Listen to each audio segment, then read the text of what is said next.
We're going to give it just another minute or so and let some people come into the room, and we'll be getting started in just a moment. Thanks for joining. In case you don't know, you are in the Naturopathic Medical College Virtual Fair.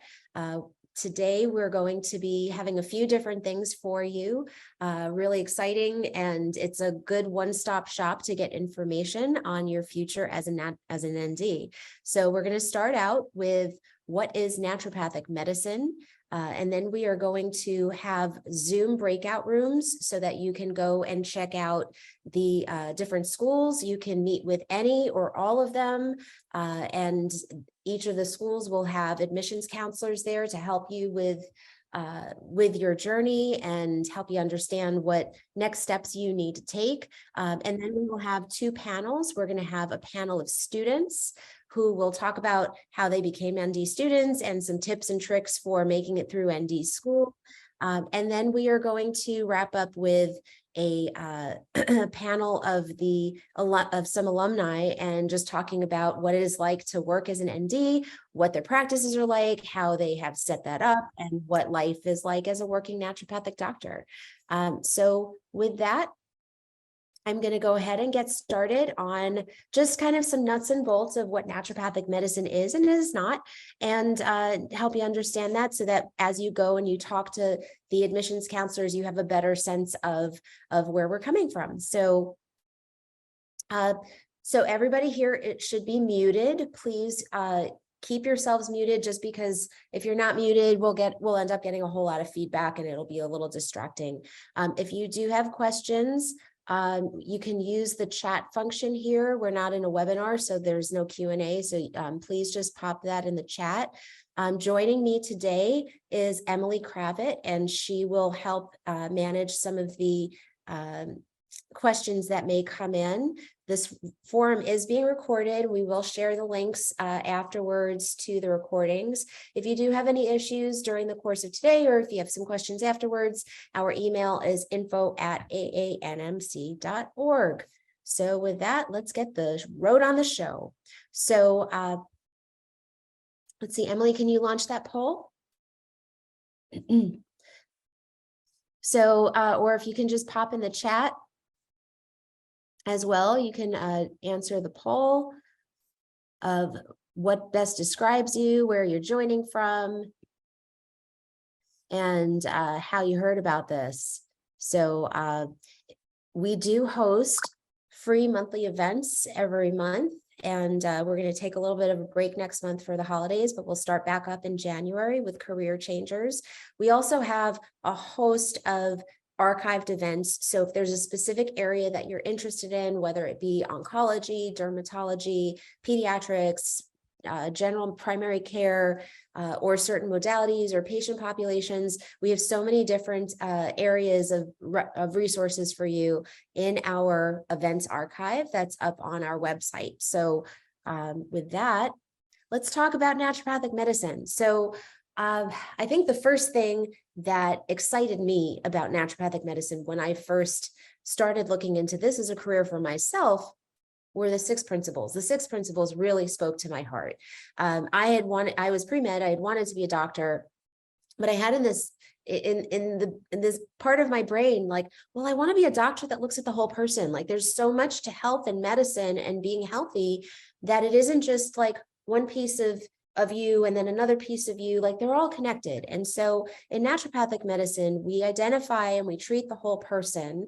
We recognize that treating the cause of what is wrong with somebody and the whole person is so core to addressing health and wellness at all levels.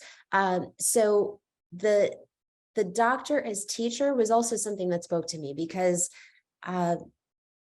we don't come in with manuals on how to manage our health. Like, you're not born knowing how to eat right, knowing, you follow the habits of the folks who raised you, the surroundings that you're in, but nobody was given like here's your manual on how you stay healthy. And so I really love that core to naturopathic medicine is this partnership with our patients in helping them understand how to stay and be well. And in the spirit of that is prevention. And so NDs are focused on helping patients prevent disease whenever possible. So we teach about stress management. We teach about healthy sleep habits. We teach about better nutrition and ergodynamics and treating your body kindly and all of the things that are foundational for health. And then we honor the healing power of nature. And so all of this is very core to how naturopathic medicine is rooted. And before I move on to this one, actually, the other thing that I love about the 6 principles is that they're woven through our education. So it isn't just like you learn this one time and it's gone. The 6 principles really do form the foundation for the education, the foundation for treatment, the foundation even for how we treat each other when you're at the campus. You know, I have friends of mine who've gone through different educational systems, and you know, they'll report back, yeah, you know, it was really kind of cutthroat. People were, you know, competitive against each other, and that's not the type of environment that we try to foster at the ND schools. We really try and foster an inclusive, holistic place that is nurturing for learning. Now, you are learning rigorous medical school, so you can't sugarcoat that, but we do try and honor these principles throughout the course of education and in practice. So the therapeutic order of naturopathic medicine, I like to think of this as like, this is how naturopathic doctors think. So, and this is how we act with our patients. So you'll see at the bottom of this triangle is establishing the foundation for optimal health. And so with that, we have stress and sleep and good nutrition and all of the things that are really vital for making sure that we are healthy. We stimulate self-healing process. So basically what happens, a lot of times, you know, folks will ask me, well, what are the biggest misperceptions about naturopathic medicine? And I'll say, you know, probably one of them is that we are anti any established medicine, and that couldn't be farther from the truth. Naturopathic doctors are not anti anything. Really what happens is the way that we look at patients, the way that we address patient care is this bottom up approach, where we're trying to establish really strong foundation for health and healing first. However, patients come with emergencies.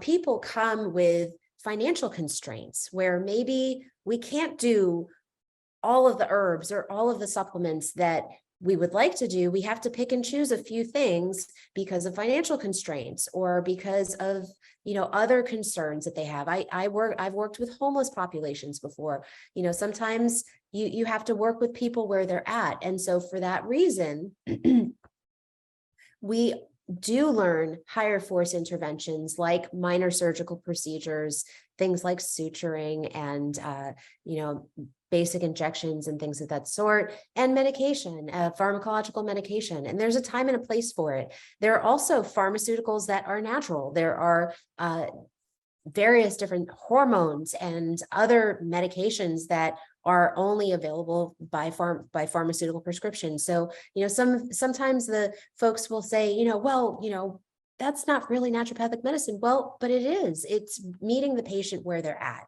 And, you know, we truly are proponents of individualized care. You want what's best for the patient at that moment in time. And sometimes there are circumstances where a higher force modality is warranted and necessary and safe. I've had patients come in with appendicitis that is active. I've had patients come in with active miscarriages where they need to go and get conventional care. Like, you know, we'll work with them afterwards, but what's most safe for them at that moment is getting the level of intervention that they need. And so that is basically what the therapeutic order guides. This is more of the art of medicine. So there's the science and there's the art. And the art is choosing the right thing at the right time. So what does our naturopathic student look like? Well, you're going to meet some of them at the panel later on, but very often our students we hear these common threads. Here at ANMC, we talk to a lot of future students, and they're often folks who have a real passion for natural medicine. Maybe they were a patient themselves, or maybe a loved one was a patient, but they recognize, or maybe they were just raised in a culture or by parents who recognized that this was a solid way to go about staying healthy. So, they're good students. They you often really value the conversation and the relationship with the patient and getting deeply embedded in that. There are folks that are socially active. You will find folks here at our schools that are very environmentally conscious, socially conscious. Our diversity, equity, and inclusion initiatives at the colleges have been very vocal the last several years. And so not that they haven't been vocal before, but really it has ramped up. And so I think you will find an environment of folks that are very globally minded and revering those 6 principles that I talked about before. So we already talked about this a bit, so I'm going to move on. So age is a number. We have students across the life cycle. We've got folks who are right out of college. We have people who have taken a gap year or two and then come into ND school. And then we've got a lot of career changers later in life, people who have just, for so many different reasons, come to this in a different time in their life. Some people come with medical backgrounds where they want to shift gears and go into naturopathic medicine. Others come from totally different backgrounds that have nothing to do with medicine. And for whatever reason in the course of their life's trajectory, they say, you know what, this is what I need to do. And in that spirit, we're actually hosting a webinar in January on career changers.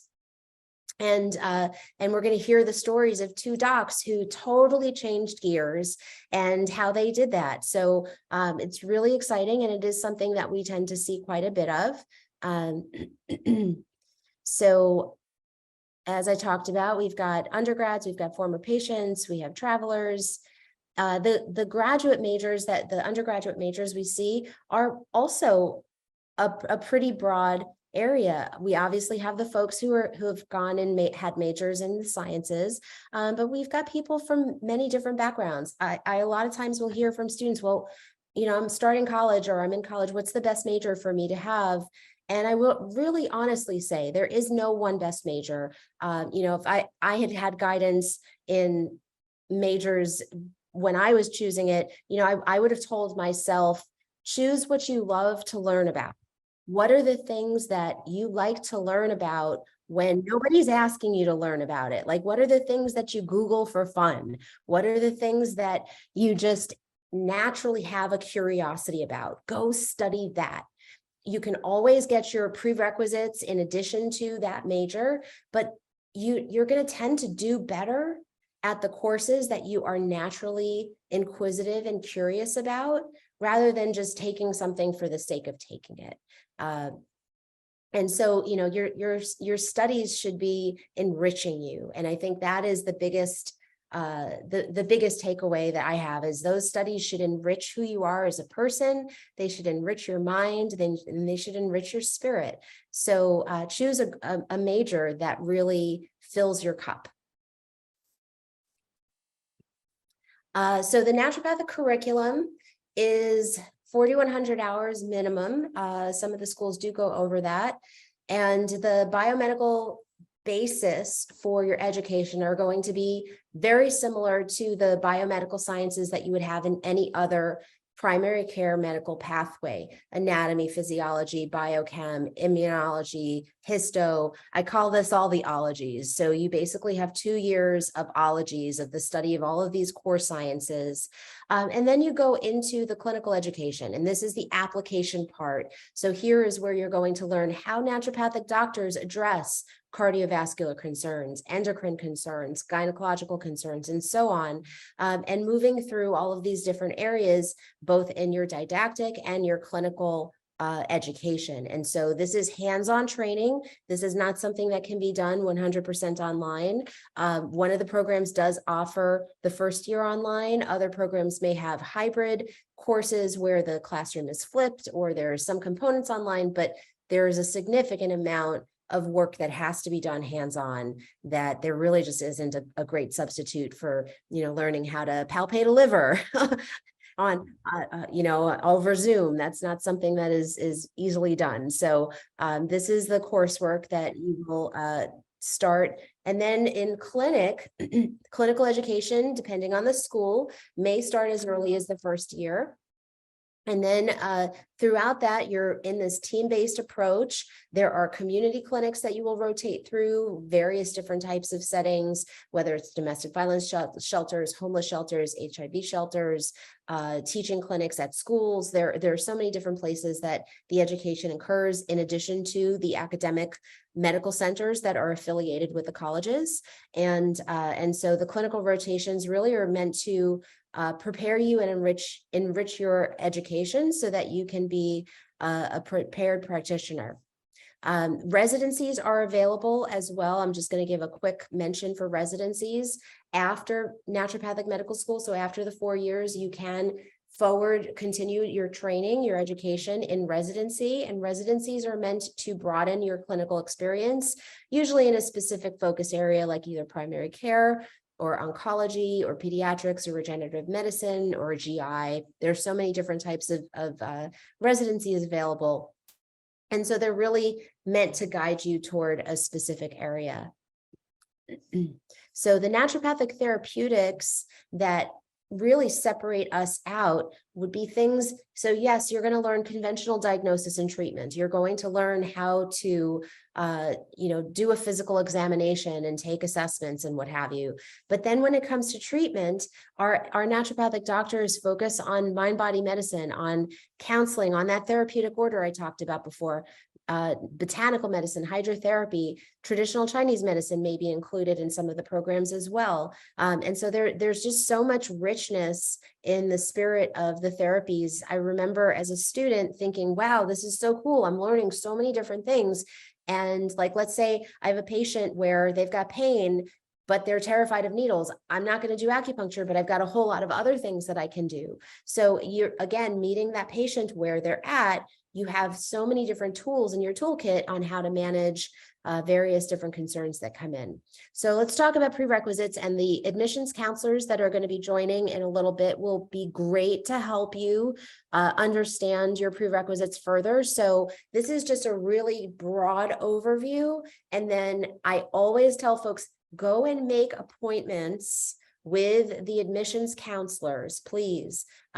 So that you're not guessing. Like, don't try and guess and do this on your own. Just make a quick appointment. You can bring an unofficial transcript. If you don't have an official one, don't worry about it. But just kind of bring a list of the classes that you've taken, the grades that you've gotten, and make an appointment with a counselor so that they can walk you through what prerequisites you need.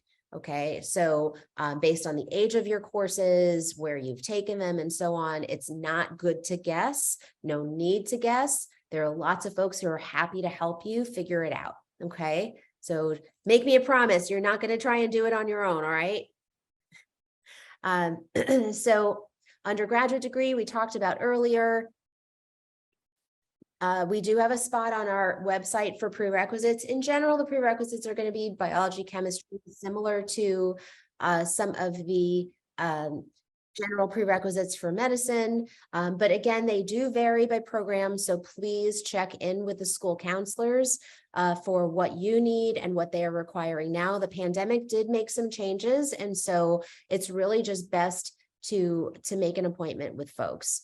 So there are going to be GPA requirements, prerequisite requirements. One of the main ones that people might be curious about is that the MCAT is not required to go to ND school. So again, check with the schools that you're interested in as for their requirements. The Application materials. So there are 3 programs that utilize the Naturopathic Centralized Application Service. That's the 2 campuses of CCNM and Sonoran University. Your transcripts will be required, letters of recommendation, and in-person or Zoom interviews are also required too. So sometimes people ask, well, what's the difference between education? So there's a lot of similarity between the levels of education with medical doctors, nurse practitioners, and so on. We all get diagnosis, we all get patient management, we all have to learn how to be professional and communicate and what have you. There's career development and practice management and so on.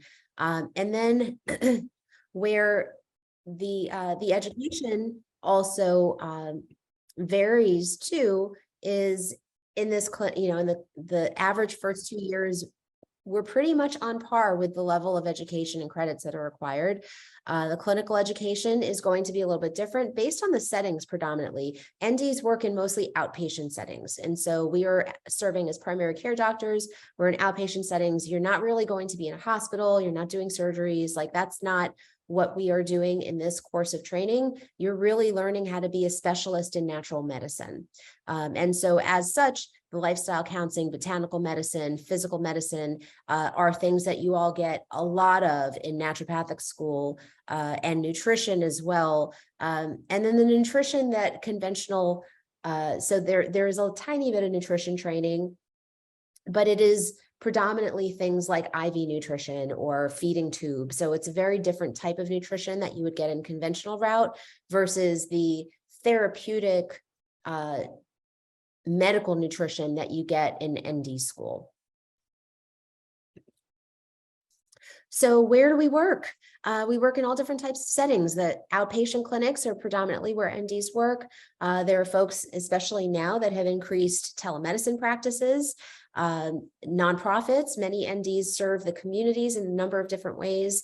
Folks are in administration, like myself, in academics, in the natural products industry. So the natural products industry is a multi-billion-dollar industry, and NDs work in all levels of the natural products industry, from being entrepreneurs and opening up their own product lines to customer service and professional reviews and research and all of that. So lots of different places that NDs will be employed in. And one of the things that we hear from our docs is the flexibility is really fabulous, because they get to go and work in so many different ways. And some NDs structure their week where, I've got a couple of days of patient care and then I've got a couple of days of teaching or doing other things. And so the work environment and the professional options are very diverse and wide open. So this came from a survey that we did just prior to the pandemic, which 1,200 NDs responded to this survey across North America. And this really shows that the bulk majority of our naturopathic doctors are working at the core root of health: GI disorders, nutrition, women's health, endocrinology, immune support. This is really and botanical medicine. These are the core things that are naturopathic medicine and our approach. And so most of our docs are working within this in this way. This is also from that same survey and discusses the differences in the US and Canada where our folks are employed. So the bulk majority, again, in either solo or group practices, some at universities and colleges, some writing and speaking engagements, the natural products industry. So both of those about 10%-ish. And then nonprofits, and you see where everyone else kind of falls into to working environments. So NDs do employ high career satisfaction. We have to, I know this data is a little bit old, we do need to redo it. But one of the things that we hear from a lot of docs, especially, when you think about, there's no one career that everybody is going to be happy that they chose it. People, change their minds, they learn more about themselves, their life circumstances change, things happen. But we do see a very high number of NDs really feeling fulfilled with their choice. It is really rewarding when you see patients and that you're making a difference. So the patient visits are often going to be a bit longer than you might be used to in the conventional model. So first office call, 1 to 1.5 hours. Return visits can be a half an hour or more. And because we're getting so deep into the patient experience, so there's a lot to cover, and there's also education that occurs, and you can't do that in a 5-minute visit. That's very tough to do. So as far as regulation, naturopathic doctors after graduation in the US take NCLEX 1 and 2, and they're required for practice. You would then apply after passage of NCLEX 2 to whatever jurisdiction it is you're going to be regulated in. The College of Naturopaths of Ontario is used in Ontario, Canada, as a separate examination, but both of those are required for regulated practice. So legislation, this is the map that you'll see. The dark teal are the places that are currently fully regulated for NDs. The light ones are in process. Let's see, and the blue one or the gray ones are not yet there. So legislation is growing substantially. We have had a number of states. Things paused a little bit during the pandemic because most of the legislatures were focused on just pandemic relief. However, we're now starting to ramp back up again on legislative efforts. So with that, our next webinar that we're going to be hosting is January 26th with Doctors Frawley and Montgomery. And that is going to be talking about changing gears in careers. And so please feel free to visit our AANMC events section, and we would love to see you there. So with that now, here's our contact information. If you have any additional questions for us later on, info@aanmc.org is a great way to reach out to us. And so coming up next is going to be our drop-in chat with admissions. So we're going to have a little bit of time now between this and the admissions counselors. But I'm happy to take some questions from the audience now. Let's see. I'm going to stop my share quickly because I'm not able to see questions while I'm full screen. So is there nutrition and mindfulness training in ND school? You bet. There are hundreds of hours of nutrition when you count what you're doing in both class and clinic. Nutrition is really core, Gavin, to how we approach our patients. So much of your health is related to your relationship with food, how your food is prepared, your liquid intake. Like there is just so much related to that. So nutrition is very core, and mindfulness is too. I actually talked, I was during the height of the pandemic, I was doing lectures maybe monthly, and just talks to student groups on mindfulness because it was such a valuable tool for making sure that I got my own brain through this situation. Why did I decide to pursue naturopathic medicine, public health, and my other practices? Oh, that's a great question, Gavin. So let's see, I'll try and keep my story really short. So I started out as, I was pre-med. I thought I was going to be a psychiatrist. I was very connected to mental health. Like I recognized, the connection of mental health was really, really powerful. And so I thought I was going to be a psychiatrist. So in high school, prepared myself. I volunteered on suicide hotlines as a teenager. I was a peer teen leader. I did all the things. I was a candy striper back when they had candy stripers. They don't call them that anymore. But did all of that and got to college. I had my pre-med classes, and my first summer of right after freshman year, I had a research internship at the psych hospital. And within 30 seconds, I just, how you something is right and something doesn't feel right. And for me, I just knew it didn't feel right. So I just went on this journey. This is pre-internet, pre-search engines, pre-Google, and just went on a journey of trying to find what it was I wanted to do. I recognized the power of nutrition. I recognized the power of physical medicine, of the mind, the importance of our thoughts and our feelings and stress. And so I ended up totally by accident, a week before my senior year of college started, finding about naturopathic medicine. At the time, there were only 3 schools. And so I flew out to one of them, and the rest is history. But the public health degree came about. So I had moved after graduation and after residency. I had worked at one of the colleges and was teaching, and really was just called back to go back to the East Coast from where I was at. But the state that I was from was not regulated. And so I just started working on regulation. I started working on helping write laws and write bills. And I found that I really liked it. It was one of those things where it's like, nobody tells you about all these different careers. And so I found that I really, really enjoyed the whole public health component of health and making an impact on in a bigger way. And so I got my public health degree from Des Moines University, and then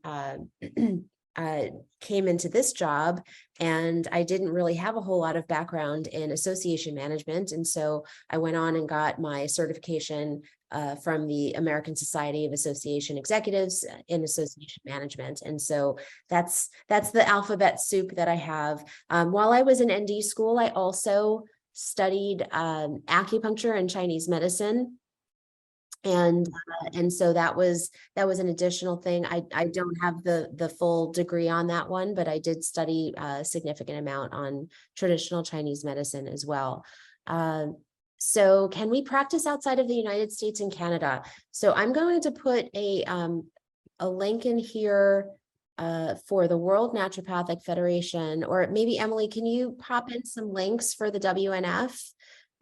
So there is practice globally, and the World Naturopathic Federation does compile a list of the various different countries and the practices in those countries.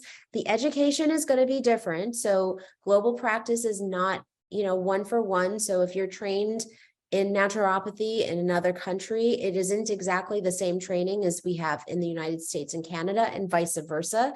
So I always tell folks that if they're interested in practicing abroad, that you contact the countries that you're interested in, understand the laws, understand the education, the scope of practice and everything, and act within the laws of that place. Can NDs practice in all states? So the blue-gray states, very good question. The regulated states, so now we're at 25 jurisdictions that are regulated for naturopathic medicine. There are doctors, however, practicing across the US and Canada. And they do so, some will have a different degree. So maybe they will go and they'll get a chiropractic degree or an acupuncture degree and practice underneath that license and utilize that in addition to the naturopathic medicine.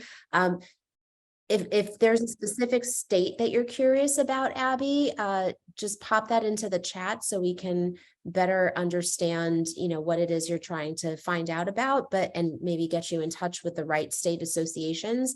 So the American Association of Naturopathic Physicians and the Canadian Association of Naturopathic Doctors both are the national professional organizations, and they will then get you connected with the state or provincial organizations that are best for those places.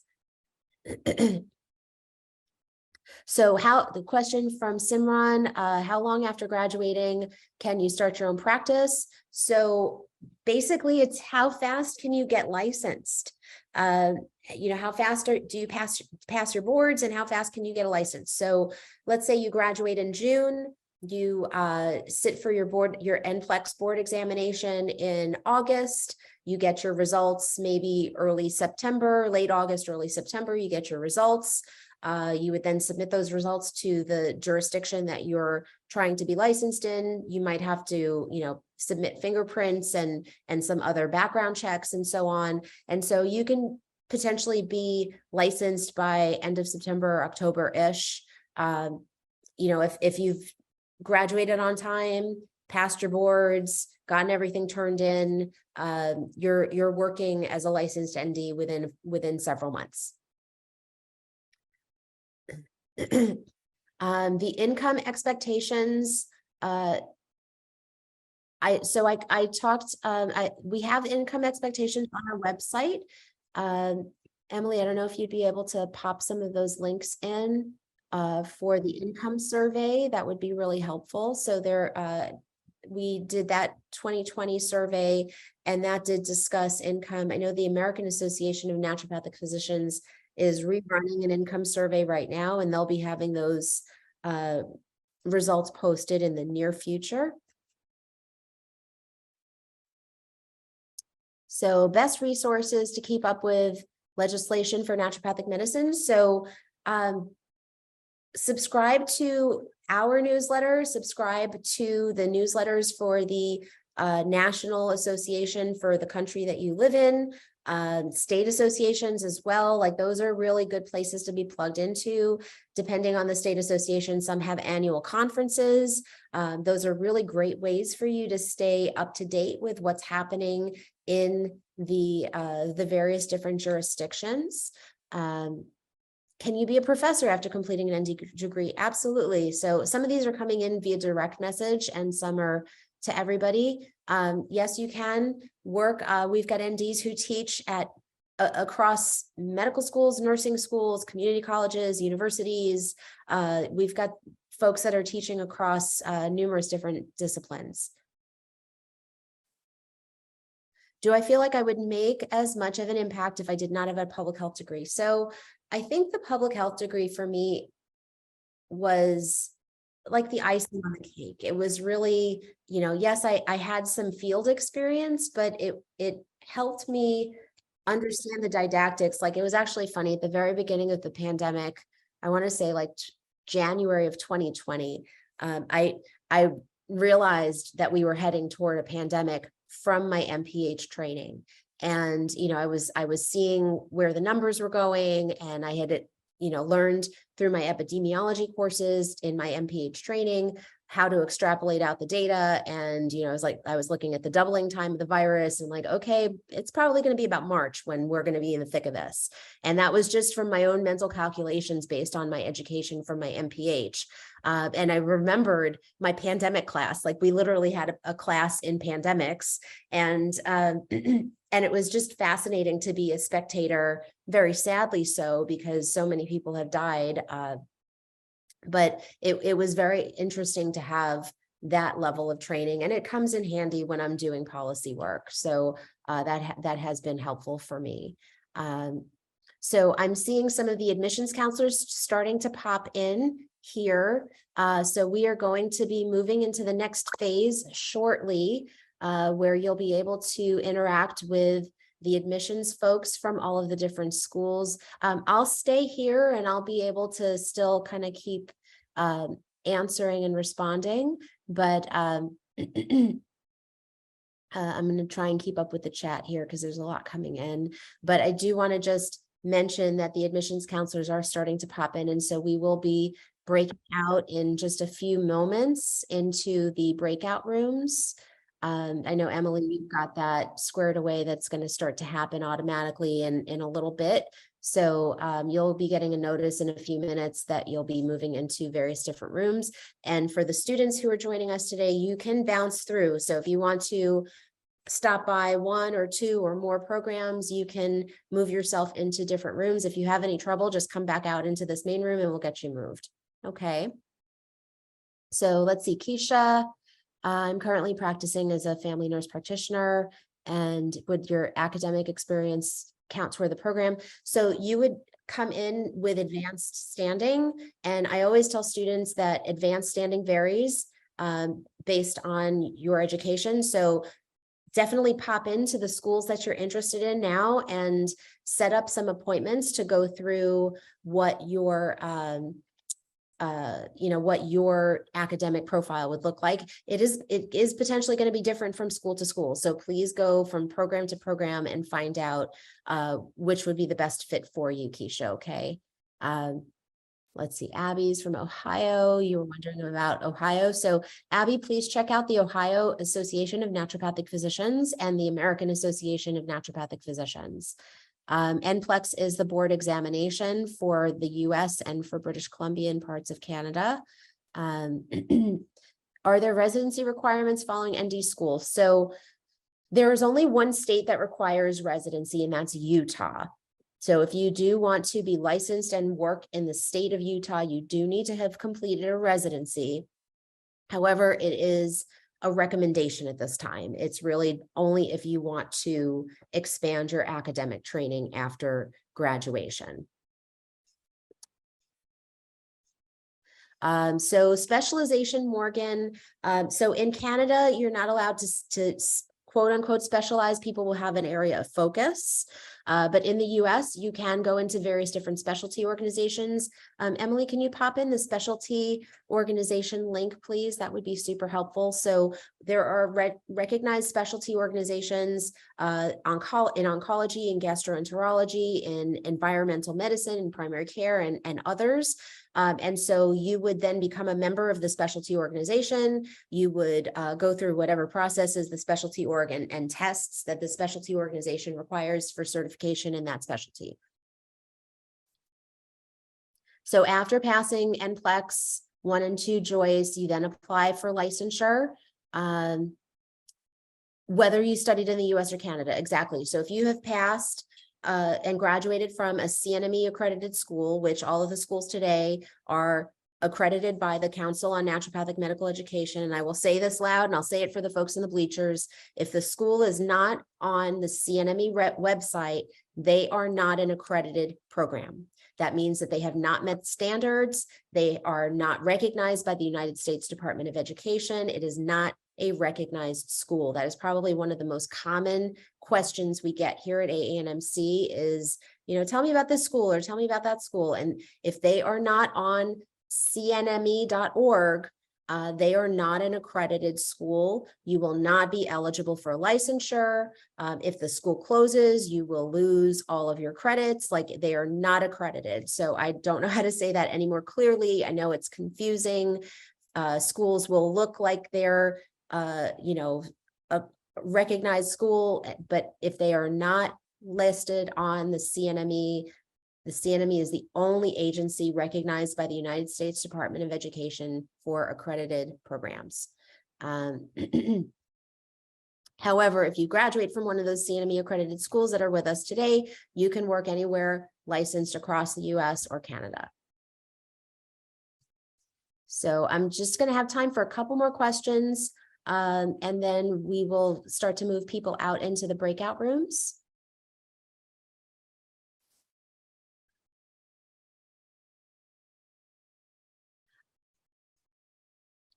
Yes, Abby, you can get back on later. Come in and out. We recognize this is a long day for people, so come to as little or as much of this as you want. Advice for becoming a successful ND, not just academically. So that's a really good question, Erica. What I will say is, and feel free to ask this of the alumni and the students too. I always tell folks, do not wait to start thinking about how you're going to use this investment. This is an investment in your life and yourself and your career. You wouldn't, go and invest in a house and not learn what it takes to keep it up. Like, learn about the career. What is the career that you want to build? Start networking, start getting mentorship. The folks who I see who are successful, they come at this with a plan. They come into the profession, they start making connections, they start internships and mentorships, and they start talking to lots of different doctors, shadowing lots of different doctors, networking, attending conferences. They're actively engaged. They don't wait until a few weeks before graduation to think, what should I do next? That's probably not the best plan. So the folks who are really successful, they start, even before they start school, they're starting to network, they're starting to connect with doctors locally. So there are just so many different ways. But Erica, that would be probably my greatest advice, would be to be proactive in being a successful ND. Don't wait for it to happen to you.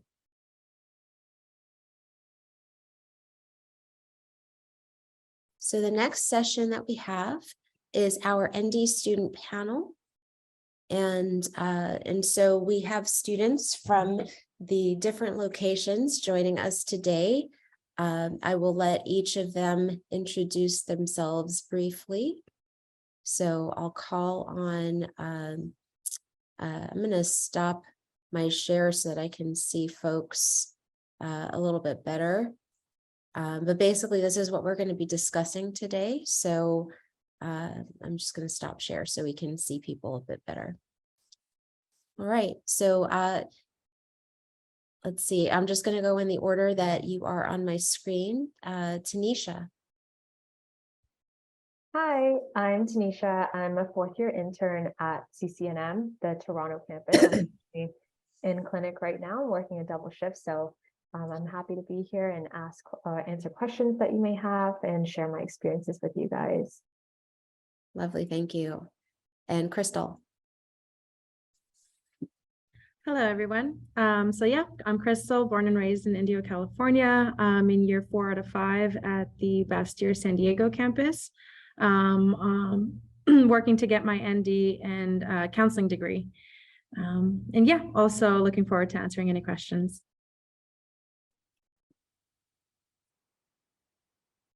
Chloe. Hi, everyone. I'm Chloe. I'm a 4th year out of 4 years at the Bastyr campus up here in Kenmore, Washington. Moved from Southern California up here to the Seattle area. So I'm excited to be here and answer any questions today. Thank you. And Carly. Hello, I'm Carly. I'm in my 4th out of 5 years at the Boucher campus of CCNM, and I'm really excited to be here to answer any questions. Okay, we have Dave from Sonoran. Hi, good afternoon. My name is Dave. I'm a 2nd year student at Sonoran University, taking a little break between pharmacology and pathology today to join you guys. Thank you. Dervis. Hi, I'm a 4th year. I'm also graduating this December from the acupuncture program at NUHS as well. So dual enrollment last trimester. So excited, and I'm here to answer any. Great. And Dervis, your Wi-Fi connection is a little bit spotty, so I don't know if there's a way of strengthening that. But then we have Laura from NUNM. Hi, everyone. My name is Laura Clevenger. I'm in my 3rd year at the National University of Natural Medicine in Portland, Oregon. I'm the NMSA, so Naturopathic Medical Student Association chapter president at NUNM. So we can answer any questions if you have questions about that. And yeah, taking a break from the reproductive block. So happy to be here. Great. So we're just going to go through a series of some questions here. And if we could just keep the same order that you all introduced yourself. So question number 1 is just real quickly, give us an overview of how you became an ND student. So we'll start with Tanisha. Perfect. So I initially I wanted to go to allopathic medicine, and I had chosen, I had accepted to Ireland, but I personally didn't feel like I felt like there was something more out there for me. So I wasn't super excited to go yet. And my friend who was at CMCC, which is the chiropractic college down the street from me, she was like, Tanisha, your values, like whatever that everything that you do just resonates with naturopathic medicine. So check it out. I also grew up with homeopathy. All my aunts are homeopathic doctors. So it wasn't unfamiliar to me, but I just didn't know naturopathic medicine existed. So I checked out the college, the open house, and fell in love with just everything, honestly. And one of the philosophies that we talked about was docere. So I know there's 6 philosophies. Docere is the one that resonated the most with me, which means doctor as teacher. And I had my own health concerns, and I never had that guidance and that understanding from healthcare professionals teaching me why I was feeling the way I was feeling. So that's kind of one of my big whys as to why I got into naturopathic medicine, was so I could be that teacher for my patients and just give them autonomy over their health and help them get better, but also understand why they're doing certain things and how to get to where they need to be. So kind of long-winded, but yes. Okay. Crystal. Yeah, so similar to Tanisha, I also was pre-med, going for the conventional route for most of my undergraduate career. It wasn't until summer going into my senior year that I participated in a summer internship where I was involved in working with a lot of mental health professionals. And, at that point I had been involved in so many internships, job shadowings, volunteer opportunities that exposed me to the allopathic world. But this was the first that I was exposed to anything, mental health related. And so I made a big decision. I decided to take a few gap years to work at that a counseling center that I got connected to see if I would want to do that instead, since I was also having my doubts as to whether or not I would find the conventional medical route fulfilling for me. There's a lot of things that I just wasn't sitting right with me. And yeah, in those 3 years that I worked at the counseling center, I ended up finding out about naturopathic medicine. Found out about the principles, also fell in love. For me personally, I think the healing power of nature and the idea that, our bodies are wise and smart and have innate self-healing capabilities really, really resonated with me. And, my mom raised me on teas and all kinds of alternative healing modalities. And so it just made so much sense to me. And the fact that I would also be able to couple my degree, my ND degree with a counseling degree was what really sold it for me. And so, yeah, really happy to be where I am and have found naturopathic medicine. Chloe. Yeah, for me, I think I'm unlike a lot of people in that I actually knew of Bastyr since junior high. But in short, I was pre-med all throughout school, just in case if I ever wanted to make the switch to MD school, I had all the prerequisites set up. But for me, it came with my mom, where I just saw her go through many conventional doctor visits, with still to this day, after 8 years, not being able to be diagnosed with anything. And I think she saw solace and NDs. And this is not to bash our colleagues who are allopaths at all, because they are absolutely skilled in what they do. The thing is, for me, what I saw for her is she actually got hours worth of visits with her NDs. And even if they could tell her, hey, I might not be able to diagnose you, I am going to sit with you though in your undiagnosable state and sit with you in that. And for me, that was the most important, to be like, okay, I can be a doctor who might not know all the answers, but I want to be able to hold my hand with patients. And that's what really resonated with me. Thank you. Carly? Yeah, for me, I think it just came with, I just went through a lot of health issues growing up, and did the whole conventional route of medicine, and ended up seeing a homeopath and a naturopath. And that's kind of just what triggered my healing. And I was still in the pre-med, did all that, and then still went to med school for a year, and just had a awakening moment of this was not the line of medicine to be in. And I took a gap year, and through that gap year, I took a leave of absence from the conventional route, and then I went right into naturopathic medicine at the Vancouver campus, and then haven't gone back since. So it's just, Thank you. yeah. Dave? I first heard about the naturopathic medicine at University of Bridgeport. We used to have a naturopathic school back on the East Coast in Connecticut. That's where I got my undergrad, and I was on an athletic scholarship and had an athletic trainer and all that, and kind of stumbled over to the clinic they had over there, got some acupuncture, some chiropractic work, and then saw this ND thing. So that's where I first was exposed to it. And at the time I was pre-med, actually accepted into allopathic school. And then I saw just I was an EMT also, so I didn't love the idea of my third year of allopathic school being 24-hour shifts in a hospital. So it was more a fair decision on my part, that I feel like I can help when I become an ND in a couple of years, but I don't have to work nights and weekends if I don't choose to. Okay, Laura. Yeah, so this is so interesting. I think I'm the only student who is not pre-med in my undergrad.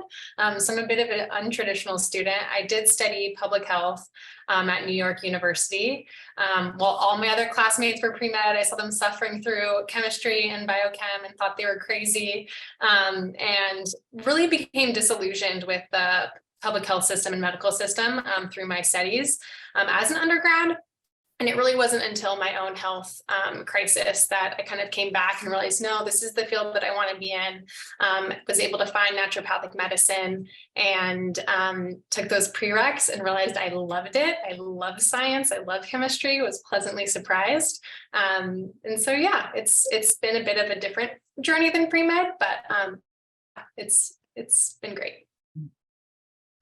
Thank you. So the next question, and feel free, students on the panel, to just kind of jump in here if you would like to take the floor. So first question now is, talk about some tips to succeeding as a student, both academically and personally. I know a few of you really were passionate about answering this. So first one, just jump in. Okay, so I can go. And this is just my personal experience. I'm sure maybe others might think differently, but for me, being a pre-med student, I was just always so focused on the grades and just getting that 90 or 95 or whatever it is, and just working my butt off and not really taking care of my health. So my tip for success that I learned very quickly was, don't worry about the grades because we've made it. It's more so just understanding the concepts and understanding why, like the whys behind what you're learning. Because at the end of the day, like, you are, whatever you're learning from here on, from first year onwards, is what you will be applying to clinic and like your patients and stuff. So first year, first semester, I got rid of that notion of like, I need to get hundreds and 90s and just learning for the sake of understanding things. And the other thing, I'm not sure about other schools. I'm sure you have the teaching clinics maybe in your colleges, but at CCNM, we have a teaching clinic. And I made full use of being a student and a patient at the teaching clinics. And I went in as often as possible, once a week, twice a week, got acupuncture, just like really understood the modalities, because I didn't really have too much experience with naturopathic medicine, just homeopathy. So really understanding how hydrotherapy works, botanicals, tinctures, like all that kind of stuff, that gave me a lot more understanding of how, like how things work. And so when fourth year, I would pull information from like my experiences and school, and just like the more I learned, the better I felt like I would be a better intern for my patients. So I could keep going, but I'll just take a step back and someone else can answer. Thank you. Anyone else want to share your academic and personal pearls? I can share. I would say Tanisha definitely hit some of the big points of like just leaving perfectionism at the door once you get into naturopathic medicine. Like, you're all on the same page. Just like get involved and be kind to yourself, support each other, because you're all in this together, like you're there. And so just leaving that competitive mindset out of the equation, because now it's about helping future patients. And yeah, just like, I really stress getting involved with the naturopathic community, because that's just like how you're going to make connections and how you're actually going to get through school. It's like the light at the end of the tunnel. Because once you're in the school mindset consistently, sometimes you can lose the sight of why you entered. So just making sure you keep on reminding yourself as to why you're there. And you can do that through external involvement. So Carly, I love what you just said. A piece of advice that I have often given students, and everybody, and you all included, write down your why. Write down why you got into this, why you're doing what you're doing, what your journey is what your journey is taking you toward, because life happens. Tests get failed, sickness happens, like things happen that may make you question, am I doing the right thing?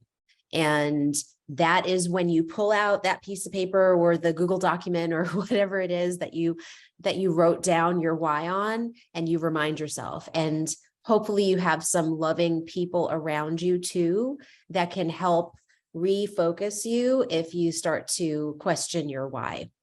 But very, very important to remember your why, know why you're committed to this, because life's going to get hard. And it is going to happen. I see the fourth years all nodding. Anyone else want to jump in on this question before we move to the next? I don't know if, can you guys hear me good? Huh? I don't know if I fixed my internet problem. Yes. Okay, good. Yeah, no, on that note, I would say that the bravest thing that you can do is asking for help. So never assume everyone's struggling, everyone's going through everyone is either going or has gone through the same thing that you are going through. So never make assumptions that, oh, am I gonna look stupid if I ask this? Ask for help. It's the bravest thing you can do.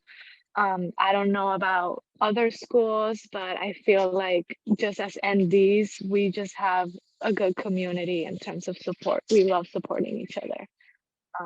So yeah, that would be my tip. That's excellent, excellent guidance. Okay, anyone else want to jump in on this one before we move to the next question? Yes, I just wanted to add one more thing. It's funny because everyone kind of hit like the main things I was going to say. But one other thing I wanted to add in there is, finding what recharges you and doing that regularly, whether that be hanging out with friends or going on hikes or going to the beach or going to the movies or just, whatever it is that you find that recharges you, do that on a, make sure that you're adding that also into your schedule, because, and that goes with, taking care of yourself. So yeah. Absolutely. Excellent. All right. So the next question is, what would you tell yourself before you started the program, or what's some advice? I know we already started talking about this, but what's the piece that you wish you knew before you started?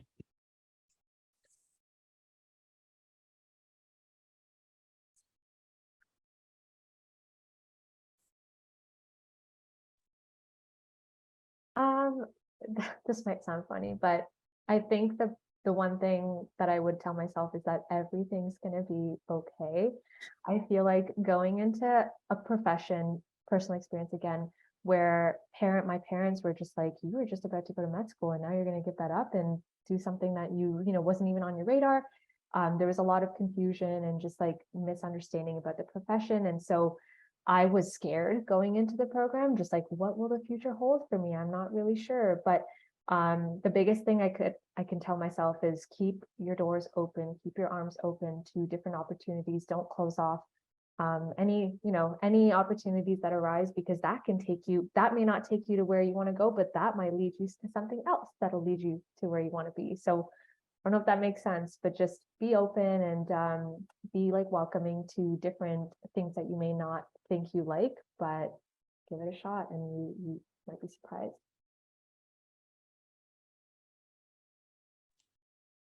I can share. I'm only in the second year and we have so many like clinical fourth year students, but yesterday a lot of the first year quarter one students here at Sonoran were in cadaver lab and they just had their midterm, and some of them are trying to work part-time jobs and like juggle other responsibilities.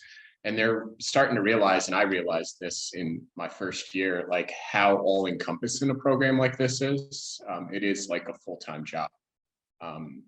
Just studying and going to class, immersing yourself like in the,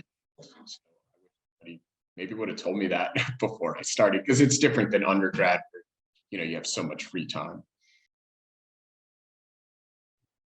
Yeah, I agree with Dave. I kind of want to go off what Dave and Crystal said about finding something that recharges you, because I think that like our idea of balance is a little bit skewed, and this might be controversial, but like balance in medical school looks a lot different than you might think, in terms of like, you're not going to have balance. You're going like, I wish I knew before starting this that Like this is going to be your life, and you might not be as balanced as you once were, but doing those things that recharge you, or even if it's just like a 1 hour hike on the weekend, or what, at least trying to like do those things that like make you feel a little bit better are extremely helpful. But at the same time, like it's not going to be a like 50-50 balance. You know, the scale is not going to be even. This is a full-time plus job. It's not 40 hours a week. It's many more than that. And so just, I think in a way, leaning into that and knowing that this is 4 or 5 years, however long it takes you, of my life, but it's worth it because this is what I want to be doing.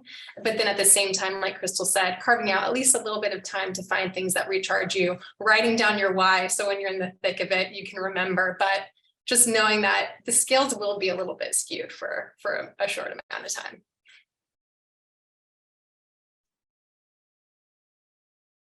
Very good point.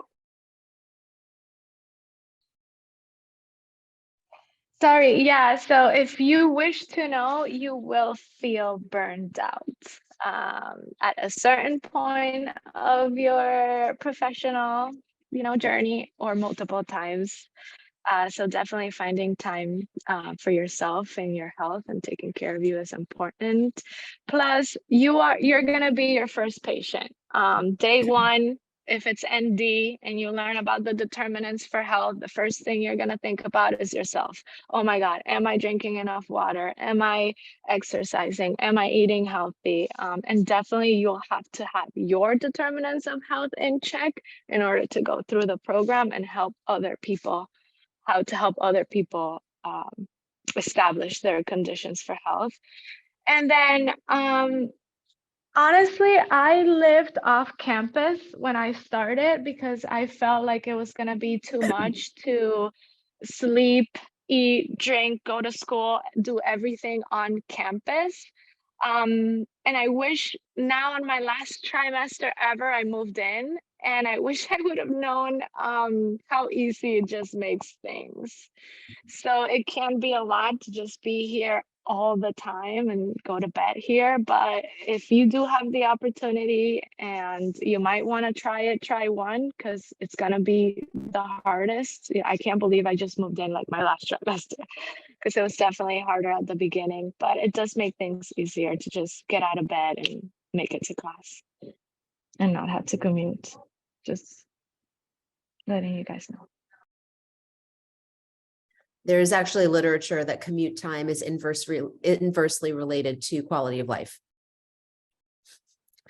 So anyone else want to jump in on this one? I'll just quickly add, I really appreciated what Dave was saying about like it is an 8 to 5 job that you take home also. And with that, it's really easy to get bogged down with like the basic sciences your first year. And then at least with last year, you learn like the signs and symptoms and labs and imaging. So you start to become a doctor in your second year, which is really exciting. And I think that year ignited my passion again, because I wasn't just studying for basic sciences, histology, embryology, anatomy all the time. But during that time, I also like sought out elders and mentors of the medicine. And I think that's really important to do. They will just fall in your lap. Sometimes they can be the doctor who's teaching the class or someone in the clinic, or literally there's people that John Bastier was friends with who comes back and teach classes. And getting grounded in the roots of the medicine again, like honestly revived my passion, because it is medical school. At the end of the day, you're going to learn the things that your allopathic colleagues will learn also.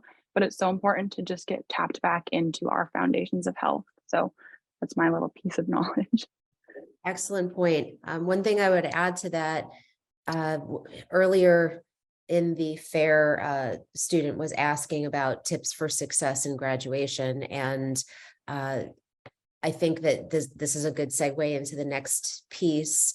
But I know one piece that I always tell students is start to come up with your plan now. Don't wait until it's 6 weeks to graduation and start thinking about what you're doing next. I know it's very difficult to prioritize energy when you've got, 10 exams and anatomy and physiology, and like all of these things are all begging for your time and attention.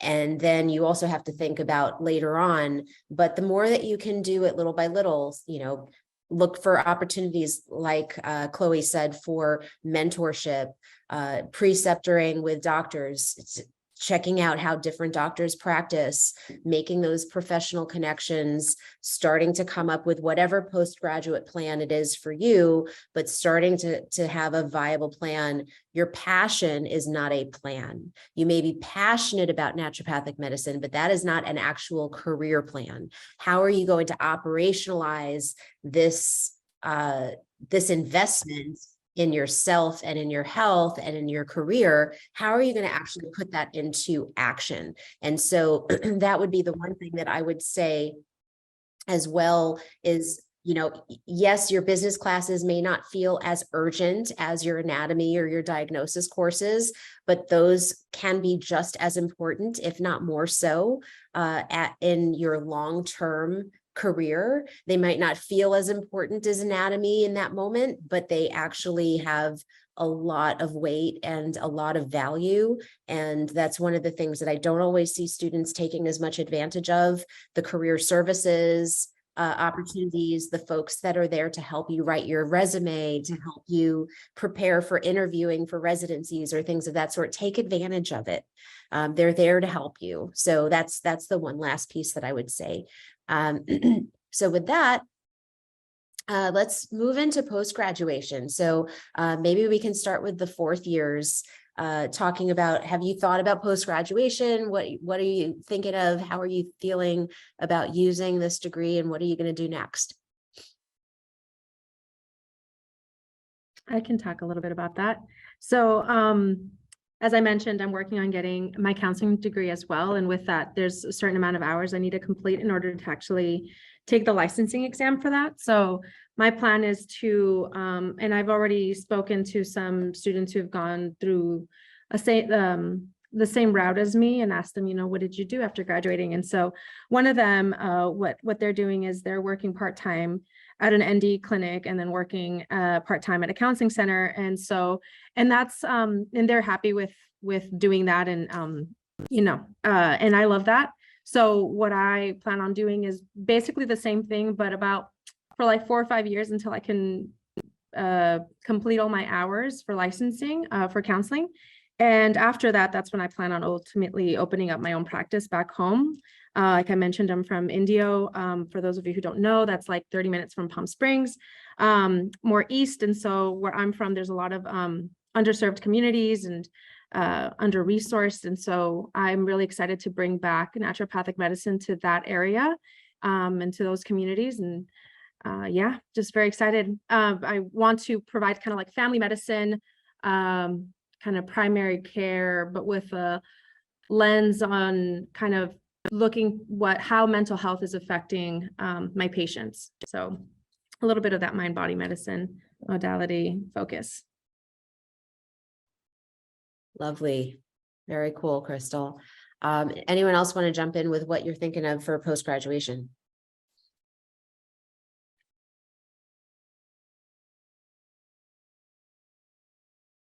I can go. So I really have a passion for like health and wellness, nutrition, as do we all. And so with my degree in nutrition, I actually reached out to a clinic in my 3rd year and pitched the idea of them hiring me on as a nutritionist. I really loved their vibe and everything. So I felt like we would have been a great fit. And so for me, when I graduate, I would be working in that clinic as an ND, which is great for me because I've already built that client base.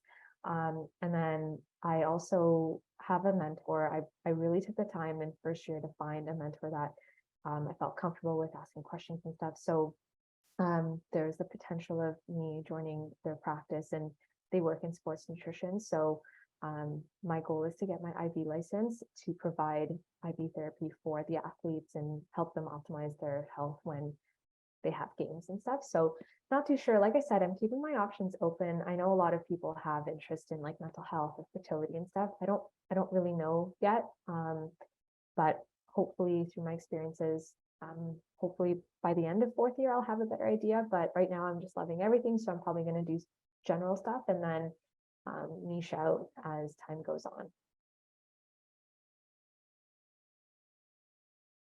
Thank you for sharing that. I love the go-getter. Anyone else want to share what they're thinking? Yeah, I can share. I'm only in my third year, so graduation is less imminent for me. But I know I for sure want to do a residency. And one, I guess this is kind of a tip / helping a plan for that is I think it's through the ANMC, but you can actually log on and create a profile. I don't know if you have to be an ND student yet, but see where all the past residency sites have been. Doesn't necessarily mean they're going to have a residency in the upcoming year, but you can just see what clinics have hosted a residency. And I've been using that list to find places that I would be interested in and have been precepting with them. So precepting is just a fancy word for like shadowing with doctors. You have to get a certain number of hours when you're in medical school, at least at NUNM. I'm assuming it's similar at other places. And so that's like a great kind of strategy to help me think about long-term is looking at where those residency sites are and getting some face-to-face time with those people. Laura, that is absolutely advice that we give from the residency committee perspective of going through, create your profile. If you are at some point thinking about residency, create your profile, get on the AANMC residency website, start to look. We actually just hosted Naturopathic Residency Week last week and had video submissions from over 20 of the sites where they started to, just give a quick snapshot of, and that's even something that you could do now as a student, just start, seeing what ND residency sites look like. What kind of patients are they seeing? How, what are they treating them with? And so we had over 20 videos from various different sites that just gave an idea. So it's a great way to start to develop that network. I'm old enough that I did what you're talking about, except I just went through the phone book and started randomly calling offices and saying, hey, can I precept with you? Can I come and shadow what you're doing? And, I think all of that is really helpful because it's just as good to know what type of practice you don't want to do as much as it is because there's so many different ways to use the degree, so many different ways to set up your practice. And so find a mentor who is doing it the way you want to do it or similar to, and learn as much as you can.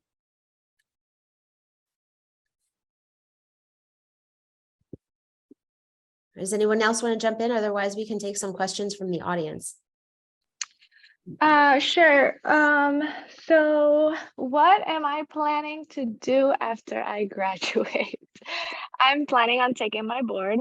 So for NDs, you need to take 2 board examinations. One you can take after you finish your phase 1 of the program. The second one you're eligible to take once you graduate. They're only offered twice a year. So I am up for taking it this February 2023. I'm going back to Puerto Rico. That's where I'm from. And these are licensed in Puerto Rico. So once I get that board done in February, I can practice. I can practice acupuncture because I have the master's and it falls under the scope of practice of Puerto Rico. So that would be my advice. Plan where you would want to practice. See if you are licensed there in that state. For example, NUHS is in Illinois, and these are not licensed in Illinois. If I would wish to practice here in Illinois, come back after February, I would need to practice under an MD or a chiro, or under my acupuncture license. Okay, so yeah, just letting you guys know. And then I also want to let you guys know, because I felt bad we were saying it's a full-time job. You never actually clock out when you arrive home. I do want to say though, at least NUHS, I don't know other schools, we provide options for people to take the program slower to decrease the load. So there's a lot of people here with jobs, part-time jobs. There's a lot of kids with family and kids, which is also a job. So don't feel disencouraged when we say, you know, it's hard. Of course, it's going to be hard, but there are options to take it at your own pace. You don't have to go, you know, it's your journey, nobody else's. So you can do it on your own time. Very good point. Yeah, that's all. Does anyone else want to jump in? Yeah, I'll just add kind of a plug. I'm doing a weird thing where I'm in Bastyr, Kenmore currently, and for the next quarter, I'm actually transferring down to Bastyr, California, because I'm actually applying for residencies within the next couple of months since I'm graduating in June. I'm doing that just because I realized, as I think someone said, it's just important, I think, for me to precept at a location I potentially could see myself residencying at. And I realized that I did a lot of precepting up here, which is awesome. I got my license in neural therapy, injection therapy, IV therapy, but I'm not going to be practicing up here. That being said, I do know people who applied for residencies at a completely different state and never went there and got it as well. I just want to put out a plug that, like, if you're someone like me who wants to, like, see the clinic, feel the clinic, be with the docs that you want to work with, it might be important to go on a break, like a holiday break, to shout out that residency or that clinic back at home before you go to back to your school, say that's at a place that you might not want to practice at. Yeah, I think getting hands-on time with the doctors is really important, and figuring out potentially like your future. And Chloe, that's exactly why we opened the residency portal in early November, exactly for that reason, so that students can go in and make some plans potentially over winter break to, you know, if they're going home or if they're going to another location over the holiday break, that you take advantage of that and you can go and shadow with a doctor who's local. So definitely part of the plan, and really good that you're doing that. So there's a question here that I'd love to maybe a couple of you can respond to. So somebody is sharing that they come from a culture that doesn't believe in natural medicine. And so how do you deal with folks who may not understand your passion and your path as much?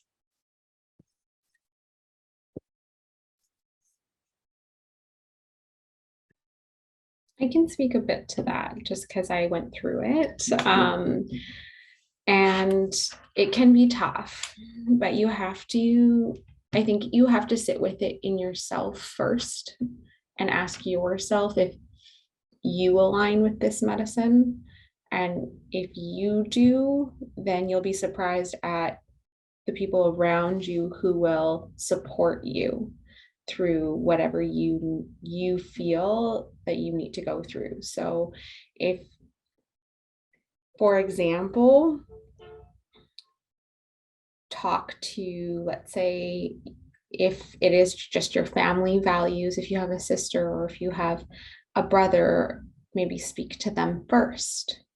And then, okay, they've accepted that you have this passion towards natural medicine versus allopathic medicine. And then you now feel accepted in your safe space, in like your family. And then that strengthens your internal passion. And then you can take that next step of talking to your mom or your dad and just explaining fully why you see that this is your passion versus what they conventionally see in society. So it can be a little bit difficult, but as long as you sit with it and that you are like 100%, like you don't even have to be 100%. You just have to know that that's what you want versus what they want, and they will support you. Like, you'll be surprised at how many people will support you as long as you are comfortable. Yeah. And the other piece to that, Carly, too, is, you know, I was just watching a video about bullying with my son, and they likened it to, and not that this is bullying per se, but sometimes family members can bully, especially if they're very passionate about a certain pathway. And the example given was really funny. It was a little boy who says, you know what, I like barbecue sauce. And one of his friends doesn't like barbecue sauce. Ugh, barbecue sauce is disgusting. Well, that's fine, but I still like barbecue sauce. Like, you can think it's disgusting. Like, it's at some point you need to recognize that external validation is not needed for you or your path. And, if you like natural medicine or you like barbecue sauce or whatever it is, like, at the end of the day, if somebody else doesn't like barbecue sauce, that's okay. You don't have to like it. Like, I know that I'm on my pathway. Your path is not for anyone else's path except for you. And so really just being comfortable walking the steps that you're supposed to be walking, and knowing that you're in the right place, and write your why out and write out, what it is that you're supposed to be doing. And not everyone in this world is going to understand your path, and that's okay too. I would say my advice would be focus on the people that do. Because there is people that just, knowledge is power, and most of the people that don't agree with the medicine is because they don't know about it, they don't understand it, they've never tried it before. And focus on the people you do. I remember, and it takes time. I remember when I was younger, the career path, like first year to second year, your family loves you and is gonna support you regardless. But I would feel a little bit offended because my brother is an MD. And so if anything would happen, they would always ask for his advice. And nobody would ask mine. And in my head, it's like, okay, I forget I'm studying medicine too. But the reality is, the people that are going, the clinic is full of patients. Like, people want my help, they're gonna come in. So at the end of the day, it really doesn't matter, and I feel like if they just don't understand it, and it's a shame, and you can't make people either. And it's gonna be unfortunate because there's gonna be people that you are gonna want to help, but they're not gonna seek for your help. And maybe there's someone you love and you're here treating strangers and helping them live better lives, and people that you love and you want to help are not going to necessarily seek for your help, and that would be unsolicited advice. So it's going to be hard to not even give them advice because they're not really asking for it. But yeah, the reality is to focus on the people that do. People are gonna, and it's funny because it's gonna be strangers are gonna come into your office asking for your help, and maybe people that you know, that you love, that you would like to help are not gonna ask for it. But it really doesn't matter. There is a community out there, people that want and need our help. So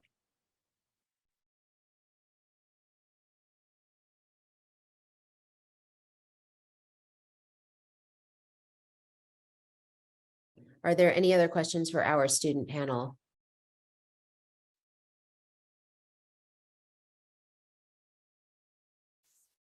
Sure, Winston, go ahead. Hello, my name is Winston, and I appreciate all of you for sharing your experiences. I'm interested in naturopathic medicine, and I wanted to just ask, what was the main difference that you felt when transitioning from undergrad into naturopathic school in terms of like studying or social life or just the course load? If y'all could speak to some of that, I'd appreciate it. Yeah, I can speak to that really quickly. Again, this is at NUNM, so I don't know how each school is different. At NUNM, we're trained to be primary care physicians. So we're trying to learn all of that in addition to naturopathic medicine. So we're basically doing everything you do in allopathic school and then some. So for example, in undergrad, I think you take like I went to a semester school, 12 credit units, or 12 units at NUNM per quarter. So in 12 weeks, I take usually 30 credits. So it's more than double that of undergrad. So if that gives you an idea of the course load, I'll just say that.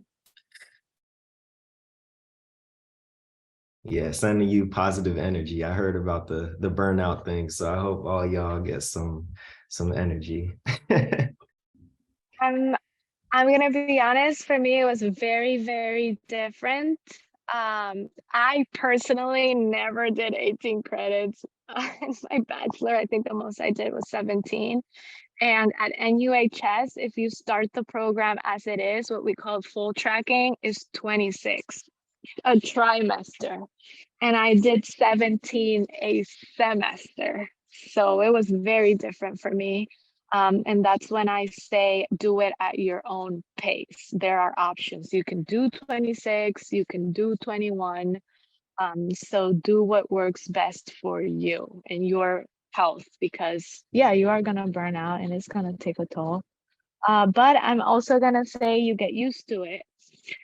So at the beginning, my first trimester, I had to flex because 26 was too much for me. Last trimester, I had 33 in 4 months. So you get used to it too. It's a matter of adapting, but it is different. The other thing, I had no study skills at all. Like, I guess I was just cruising by college, getting good enough grades. When I came here, whatever I was doing back then, studying 2 days before, 3 days before, was not enough. So So that is such a good point. So I was faculty at one of the schools. I also taught at nursing school for a number of years. And by the time you get to naturopathic medical school, you need to have all of your study skills down, know how you learn, know how you can retain mass amounts of information as quickly and as efficiently as possible. There isn't time when you're taking the course loads that these folks are talking about to figure it out. I know for me as a student, I loved my friends. My friends and my classmates were amazing human beings. However, I studied the best for me by myself at 5 a.m. And as much as I wanted to hang out at the coffee shop with them at 11 o'clock at night, I knew that I did that a handful of times and I was like, okay, this isn't working. I'm not retaining information at 11 o'clock at night. Like, you just need to know how you study, how you retain information best, get that system down and don't look back. Just really, and I see there's a question here about, were there classes that you struggled with and how did you deal with that? Ultimately, there are going to be some classes that are going to be harder than others for each person, but knowing how, like you were saying, Darvis, like knowing how you study and how you retain information and getting your study style down, I think that should be the first thing that they teach you in elementary school, not, waiting until college, but like really, really getting that down. So very, very good point. Yeah, I have a quick note to that, which is my husband made fun of me because the summer before starting school, I spent like hours a day the summer before starting school on YouTube watching videos about how to study for medical school. And it sounds ridiculous, but seeing all these different people's videos on like how they study actually really helped me, like, okay, these are the different strategies, tried them out like my first quarter and then figured out what worked for me. But yeah, don't underestimate YouTube. There's always a video for something. And I see somebody put in an app as well, tool. So, there are so many new tools now and ways, but again, coming up with your system, whether it's the app or it's writing out notes or it's whatever it is, but knowing your system before you get to school, because when you've got a course load of 20 to 30 credits, that's not the time to first start figuring it out. I'd also have to add that have a plan on a consistent basis, like block out the time for each subject or each exam or whatever, and like just focus on doing those blocks one at a time. And because it can be overwhelming looking at like, oh my God, I have like 5 different tests in like 1 week or whatever. But like if you just like break it down into like your calendar and you're like, hey, at this time to this time, I'm just working on this. And then like that task gets done. And you just like slowly start checking things off. And then it just seems way more manageable. And therefore you can actually add in the little coffee dates with your friends or working on the weekends and stuff like that, just to help you move through the week. Great points. Are there any other questions for the student panel before we let them go off back to class? And Yes, I actually had a question. Hi, everyone. My name is Alacia. I was just curious, outside of figuring out your structure, what is the biggest challenge with this degree? Or not necessarily structure, but as Dr. Joan had mentioned, like figuring out how you study, and as Carly had mentioned, like blocking out, certain things. So I guess what is your biggest challenge? Because that's something that I'm trying to understand from my perspective.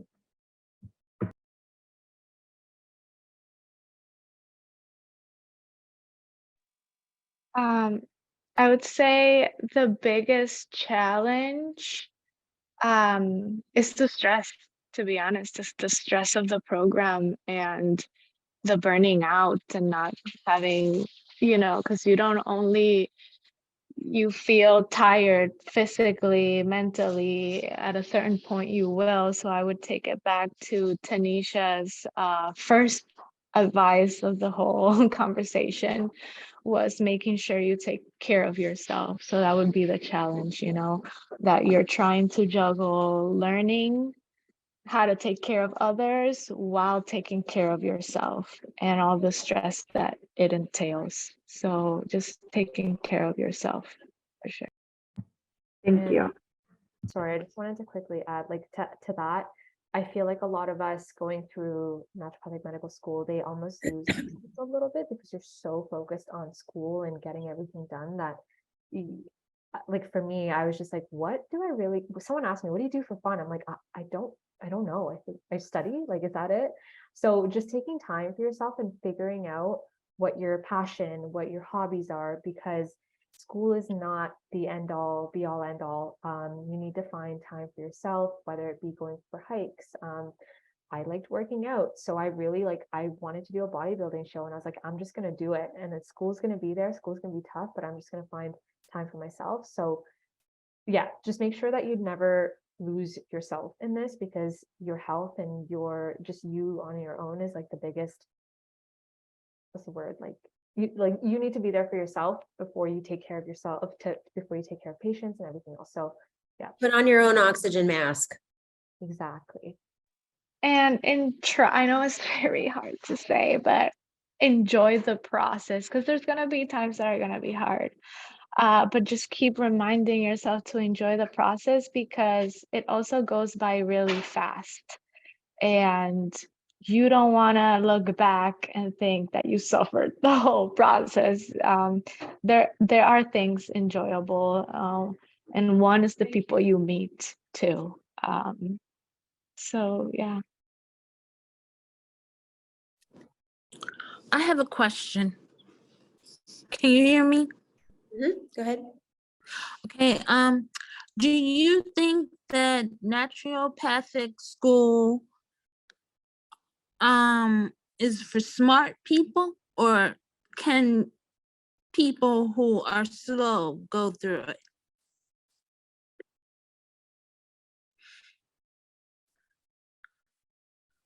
I at least at NUHS, you have the option, like I said before, to take it slow and to take it at your own pace. And one thing you're gonna learn about this whole medicine is individuality.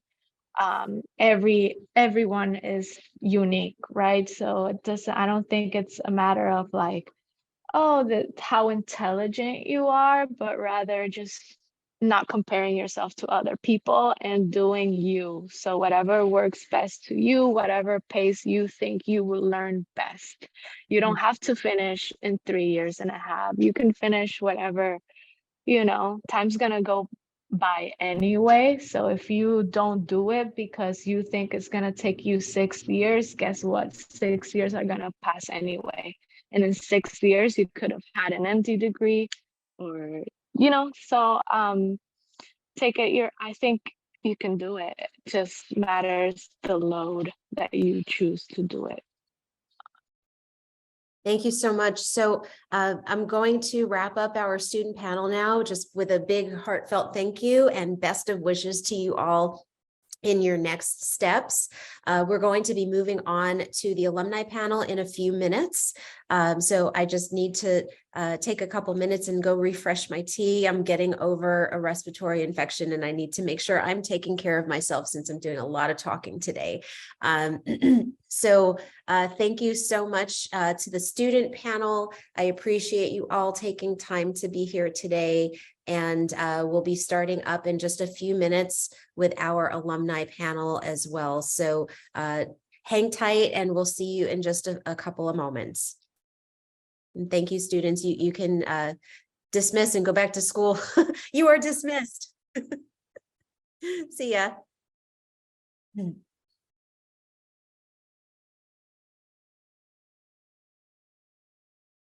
All right, so on the screen is what we're going to be talking about today. I'm actually going to go move away from sharing my screen so we can just focus on the people. So what we'll do is I'm just going to call on folks in the order that I see you on my screen here. And then if you can just share a little bit about how you ended up where you are with your practice. So Dr. Kaselka, would you be able to start? Hi, everyone. Nice to meet you. Thanks for having me. So I'm Dr. Joel Kaselka. I'm a naturopathic physician and chiropractic physician. So I have dual degrees there, but I got into natural medicine because I always wanted to understand how my body works. And when I would go see my regular doctor, it just was kind of, this is what it is. And I never really got to understand how my body works. And so that's why I became the doctor that I wanted to be. I wanted to help people understand how their bodies work so that way they can make really informed decisions. And that's where prevention really comes in and getting in front of these things. So that's what I practice here in my primary care office. Thank you, Dr. Prince. Yes, hi everyone. My name is Dr. Christy Prince. I am a naturopathic doctor and also an international board certified lactation consultant. And I guess my road to naturopathic medicine sort of started in university. I had never seen an ND growing up, but I was always really passionate about nutrition and how the human body worked. And I guess I really became interested in it when I was working in a lab during my fourth and final year with kids working on a diabetes study and all the preventative and lifestyle factors that could play into it. And for me, it was really about, why are these kids at such a young age struggling? Why are their families struggling when there were so many points that we could have intervened to prevent them from getting there? And so for me, the focus of naturopathic medicine on addressing the whole person was really interesting to me. But I think the ability to sort of emphasize and educate others on how they can prevent these things and optimize their quality of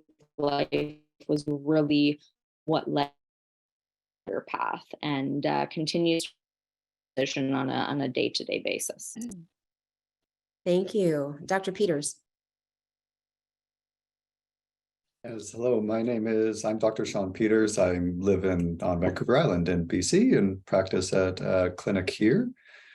I got into naturopathic medicine because it was well on my radar for a number of years, having worked in the health food industry that I had worked in, as well as I was a nutritionist before I became a naturopathic doctor. And ultimately, those careers weren't giving me the exact thing I wanted, either that the nutrition was not taking me as far as I'd like with helping folks, or just the priorities within the health food industry had changed and I wanted to do something different. And so for me, it was a matter of determining, what do I want out of a profession and out of a career that gives me the most amount of happiness? It was really self-focused as to what can drive my life in the way that I wanted. And having worked in the health food industry for a long time, naturopathic medicine was always on my radar. And I knew that I loved helping people, and I loved teaching, and I loved health. And so I kind of just figured, what job can I do that drives me to do those things often? And so then that drove me to naturopathic medical school, and that was a journey there that was quite fulfilling. And now I live on Vancouver Island and work with a clinic here, serving all sorts of folks in the valley. Excellent. Thank you. Dr. Manning. Hi, thanks for having me, and good to meet everybody. I'm Dr. Terry Manning, and an NUNM graduate here in Portland, Oregon. My path to becoming an ND was quite circuitous, but started out in high school on a conventional pre-med track and took medical terminology in classes at the community college before I even went to undergrad. Went to undergrad, started in the city that I did my undergrad working as a CNA. So in a care home, changing adult diapers and all that stuff and transferring patients, and really just was trying to build my experience, but also my resume for conventional medical school. But realized as I progressed through my undergrad training and was needing some medical care myself, that the conventional system really wasn't a good fit for me, and really wasn't a great fit for my family as well. There had been some significant misdiagnoses and other things that had led to some complications that could have been avoided. And I think that I became a bit disillusioned with the conventional field, and that left me trying to figure out what the heck I wanted to do with my career, because I had such a plan and objective. So I pursued some research in microbiology. That wasn't a great fit because I had a passion for helping people. I got a master's degree in philosophy because at the time there was a lot of political turmoil, and I thought maybe if we understand how we could all live together better and understand different religions and where we come from, maybe the world will be a better place. I realized that's great and all, but the only job is like at an academic facility and you're not really practically helping people. So came back full circle thinking, okay, where would I fit in a medical system? And I had recently learned in my master's program, we had a speaker at the college that I was at who had been trained at NUNM, and he was just stopping by and giving a quick lecture introduction. He was actually Chinese medicine trained, but he also mentioned naturopathic medicine, and the light bulb went off.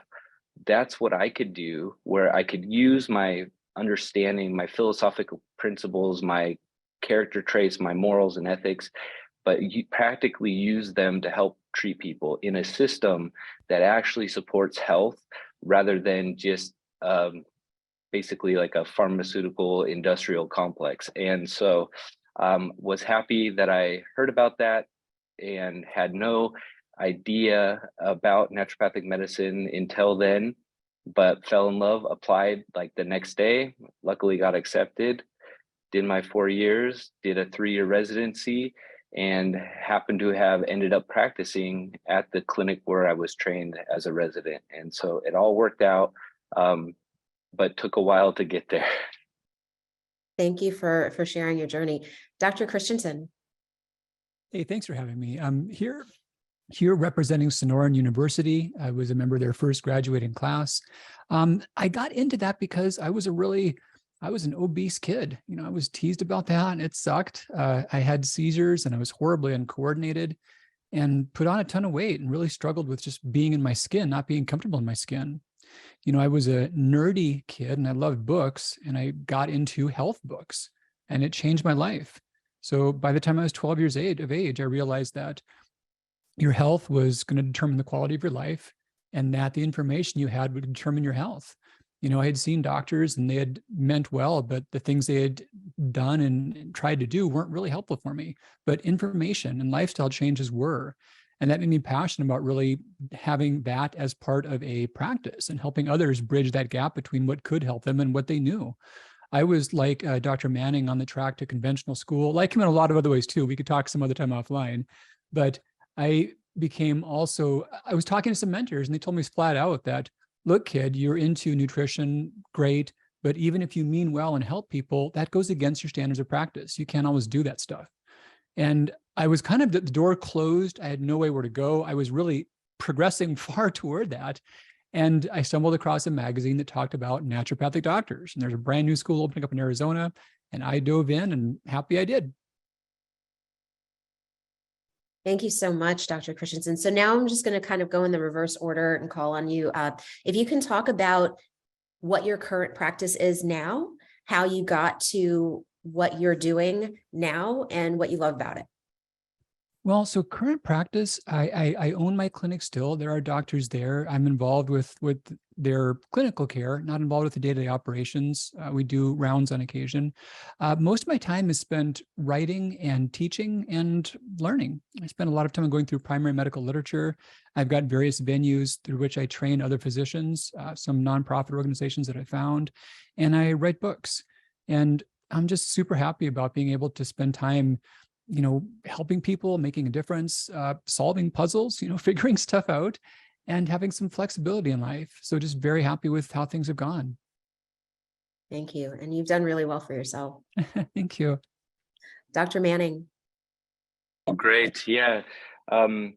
I am busy in a interventional orthopedic capacity which is what I was trained in my residency, basically to do injection therapies at a very high level using regenerative medicine, trying to harness our body's innate capacity to heal to help relieve persistent pain conditions and or sports injuries.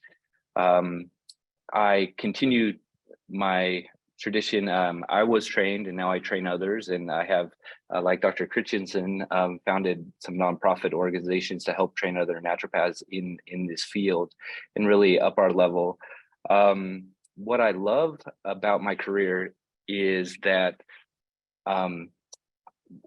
as naturopaths, we're at the forefront where we can be very flexible and innovative and do new things quickly, but we're well informed about the basics of our physiology. And we're well informed with our naturopathic tenets. And those are going to keep us keeping the patient at the core of what we're trying to do. So we're flexible, yet we have this great tradition that keeps us in line but serves the public at a very high level. And so I'm really just passionate about that interface between like some of the things that I do and some of the things that other naturopaths do. It doesn't really matter what the modality is, are things that we have known for decades or longer, yet now the current medical model is coming around to accepting them, but we've been doing them the whole time. And now we're kind of thought of as the forefront or innovative. And no, it's because of our philosophy. It's because of our understanding that nature can heal. It is because of our understanding that we need to treat the root cause and that we need to address the whole person. So that's what I love about my career, is incorporating on a day-to-day basis our principles in real life. Thank you. Dr. Peters, can you talk about what your practice is now and what you love about it? Yeah, absolutely. So I'm a relatively new ND. I graduated in 2019 from CCNM Boucher and just started practice 2 years ago. So I'm pretty new into the journey overall. I essentially just picked where I wanted to live because my life and what I do in my life is what drives me forward. So I picked where I thought I'd be most happy, and then I pursued the naturopathic opportunities in that area. And so I live on Vancouver Island. It's very nature focused and lovely and small out here. And I ultimately then preceptored and just got my name out there with a number of different clinics here and picked the clinic, or tried to get in at and then picked the clinic that I thought matched me as best as possible. So I work at with a naturopathic doctor who owns this clinic, who's been in practice for 25 years. I wanted to work in a clinic where we could be aligned, and we are, and where also I could get the support I'm looking for, and I do, and I'm very well supported here. And very, very thankful for that. Yeah, I love what I do because I love the modalities of what I do. Like ultimately, I love being trained in herbal medicine and homeopathic medicine and nutrition. And we're so highly trained in all of the different tools, and I get to apply those tools to different people in different ways and for different reasons. And I think that's really special. Thank you. Dr. Prince.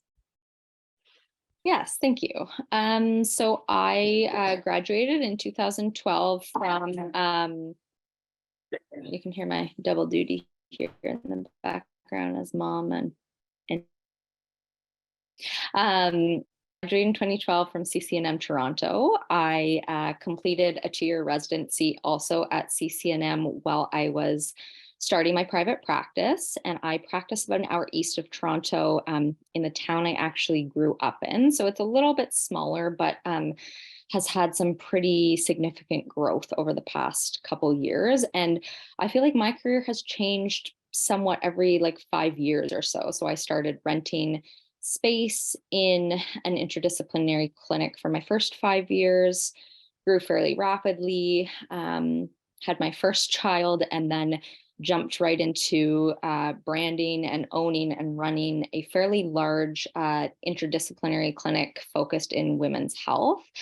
There was 9 of us, and just recently I have chosen to downsize completely. I have had 2 more kids since then, so I have 3 5 and under, and I love the flexibility of our career. I love that, that's what practice is that you can, something works for you at one point and then you outgrow it or your needs change, and you have some flexibility within the realm of your practice to make it what you need it at that point in time. And so as of the last month, I'm back to kind of working on my own in a building with other practitioners and doing all my own admin, and I like it. And I work 3 days a week as an ND, and then 2 days a week I work as an IBCLC, providing OHIP funded lactation support to people in our community. I think for me, accessibility has always been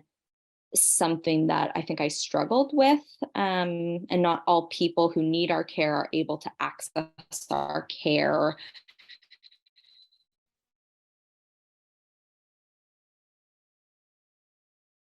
It keeps it fresh for me, and I like being able to assist the biggest demographic of people that I can.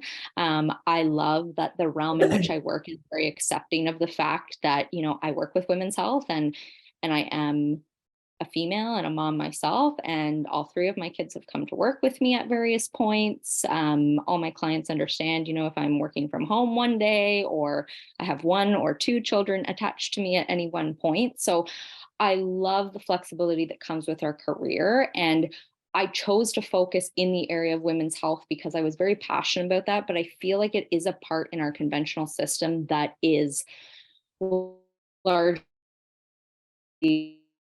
women, especially their postpartum or as they're transitioning through menopause. It's a normal physiologic occurrence that happens, but it doesn't mean that your quality life has to be crummy on the flip side of it. And so I love what we as NDs can offer specifically to women and their health ailments. I think a lot of the chronic conditions that we're facing nowadays, we don't have great options for from a conventional standpoint, but there really is so much that we can do from a naturopathic perspective to support people. And I love the focus, as I previously mentioned, on prevention, but really about, valuing and optimizing quality of life. Thank you. And Dr. Kaselka. So one of the main reasons I chose naturopathic medicine is because the strong entrepreneurial spirit. Medicine was actually a second career for me. I had a really huge thriving career in corporate management, and then hit burnout, right? So you hit that wall and realize you can't travel 4 cities in one day. That's just not realistic. And so that's when I really started to look inward and looked for a type of medicine that really focused on the whole person. And that's what really was my calling, was as a naturopathic doctor. And so I also resolved that after I left corporate, I would never work for anyone else ever again. And so I own my own practice. I own one of the largest integrative clinics in Chicago and Illinois. We have interdisciplinary practitioners, we have NDs, naturopathic doctors, we have chiropractors, acupuncturists, massage therapists. And I just graduated in 2019, but Thrive was I had this vision, and I always, anytime I do something, I start with the end in mind and I work backwards. And so that's what I did. The moment I graduated, I knew that I didn't quite have the resources to start on my own. So I did work with someone for a little bit. And then after I got my feet wet, I said, this is it. It's now or never. And that's where you take the dive. And I think when you show up, people will follow, right? People will find you, right? And then, so my particular focus is in men's health. That's what I love. I love fitness. I love dealing with all the men's issues that they tend to hit at all different generational milestones. And so that's my specialty. But I also am a primary care physician. So I see all the little kids, I see all the females at all stages of life. And that's the most gratifying thing, is to see people thrive and help them understand how their bodies work, so that way they can make these more informed decisions. Thank you so much. All right, so now we're going to switch gears a little bit and take you on a time capsule journey and think back. What information would you have wished to have had before you started on your career path as an ND or in your practice? So you can either answer this from the owning a business, being a practitioner angle, or the being a student angle. Like, I know people sometimes have different ways of thinking about that. So Dr. Kaselka, why don't you start? Sure. I would say from both angles, and more so for the business ownership, is you're not going to know everything. And there's this drive to want to feel secure and have all the answers, so that no matter what situation comes up, you feel ready to tackle it. And I've realized that I've had a lot of experience going into this and in running a business, and I still didn't know everything, and that's okay. And so I feel like it's humbling to be able to just surrender to the process and be able to understand that that's why we have a community. That's why we have a network. I mean, I love naturopathic medicine. We're a small army, and there's so many colleagues you can reach out to, whether it's your previous peers or even veteran doctors who have been in practice for 20, 30 years that are really great, incredible mentors. And I've learned so much just by reading their newsletters and how do they operate their practice and asking to shadow, right? It's a very humbling experience. And from that, I've had exponential growth. So I'm very grateful for that. Thank you, Dr. Prince. I always love that question, because it's so, gosh, there's so many things that I feel like I've learned over the past few years. And I think from a business perspective, for sure, because I've sort of, I've worked in a couple different settings to sort of see what works. But like, I personally feel like our business program that we had in school, my business preparedness was not as strong as I think I wanted it to be. That was the biggest curveball for me. I think there's some things that naturally came very easy, rapport with patients, marketing, things like that. But the whole, the financial side, I feel like sometimes we dance around as NDs. We don't talk about, hey, this is, how you should plan to do. Here's how you're going to pay back student loans. I feel like we don't talk anything about, putting away or options for parental leaves or retirement or things like that. So I think, if I had known what I would know now, I would actually actively seek out some more business courses or training, or actually liaise with some people who, knew their stuff in that area to better coach me way back when, rather than feeling like it was such an uphill battle to figure it out all along.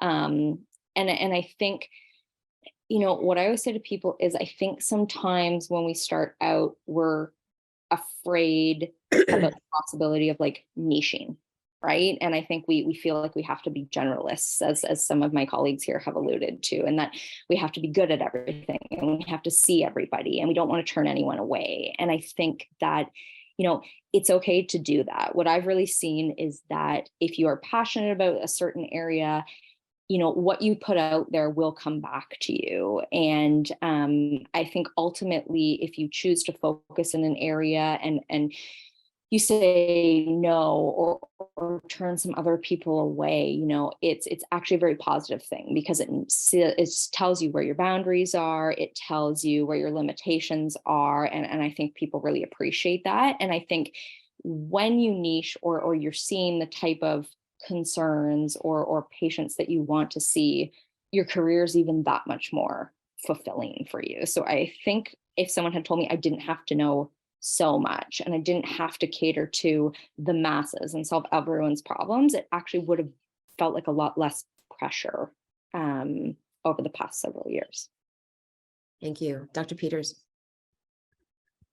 Yeah, as a pretty recent grad, I can pretty easily draw back on my student history and think about what I would tell myself at the beginning of that. And as a student going in, I would say it's a very rightfully difficult program and requires and asks a lot of us as students. And at times you can get really overwhelmed by that process, and being able to try and ground and step out of that and enjoy that process at the same time that you're working towards whatever you're doing within the classes that you're in. I think enjoying that process and supporting the stress that comes with it, the ultimate amount of hard work and stress that is kind of an onslaught throughout the student process is, I think it wasn't always addressed right from the get-go. And I think I wish I would have maybe addressed trying to stay more grounded and trying to be less stressed while in the program itself. As an ND, as a person who's, again, relatively new in my career, so just trying to figure out all of the pieces. Yeah, I think I would actually mimic a lot of what Dr. Prince said, which was, while we had a good business program at school, I don't think I was quite prepared once I'd already gotten into school for the very many different hats that would be required of me as a naturopathic doctor. And I'm not sure that would have necessarily changed anything, but I think I wish I just would have known the sheer amount of different activities I would have to be doing as a naturopath. And I don't think that was always very clear. So I think I just wish I would have had that discussion with someone. Thank you. Dr. Manning.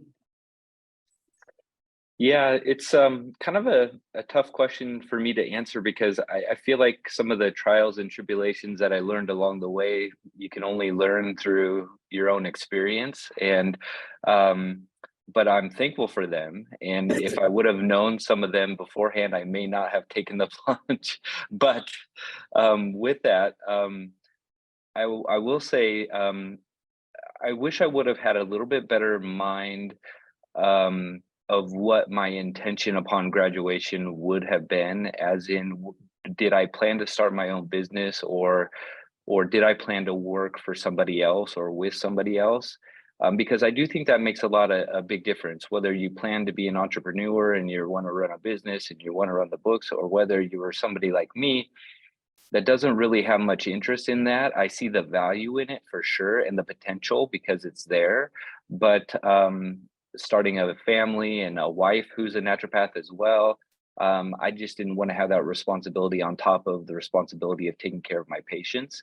And luckily, I found a spot where that works, where I'm compensated well, well respected, even though I'm not the clinic owner or in that capacity. But so I wish, I would have had that in mind going into it.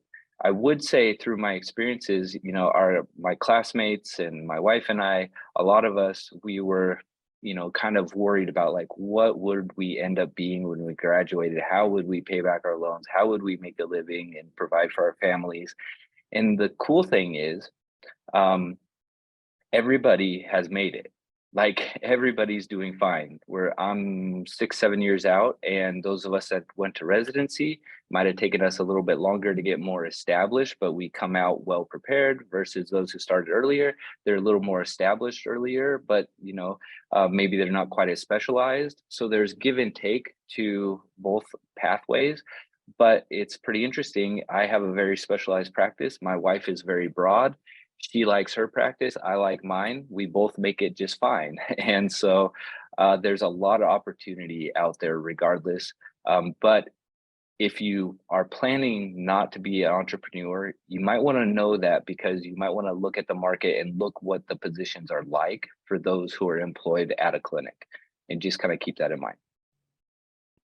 Thank you. Dr. Christensen, what do you think you would have wanted to tell yourself before you started out on this path?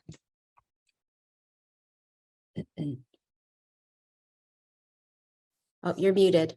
Yep, there we go. Got some thoughts about that. Love Dr. Kaselka's comment about not having to know everything to figure things out, because stuff will come up. You know, I'm sure it would have been cool if I would have learned more about business and known everything to expect for the next 10 years, but you can't know that. You can be more or less ready, but can't be perfect. You know, one thing that I was told in school that I wish I would have embraced more, there was this saying about how when you go into medical school that in these next 4 years, half of what you learn is going to turn out to be wrong.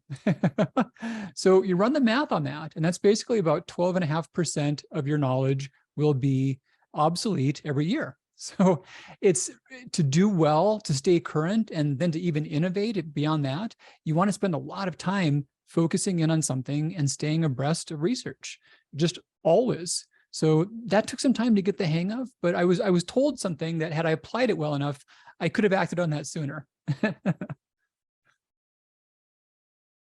Very good. So let's talk about work and what your work week looks like. If you can give folks a real quick snapshot of what a normal air quotes, normal week looks like for you, Dr. Christensen. Boy, there are not a lot of normal weeks. I speak at events here and there. Sometimes I'm finishing a manuscript and I'm busy writing on things. I travel back and visit my doctors and hang out at the clinic now and then. Most days I play outside a lot, visit my family, read some stuff, you know, jump online and talk to some readers or whatnot. So that's the most typical day. Thank you, Dr. Manning. Yeah, I love that idea and hope to be there someday to have a little more free time. But I've got a pretty rigid routine right now. Not that it's bad, but it's pretty set in stone for the time being. And that is 2.5 days seeing patients in clinic, and then I have 1 full day where I'm doing procedures only. And so it's a different kind of mindset, being clinical, working up diagnosis, talking with patients, consulting, getting the plan ready. And then 1 day where I'm just executing that plan.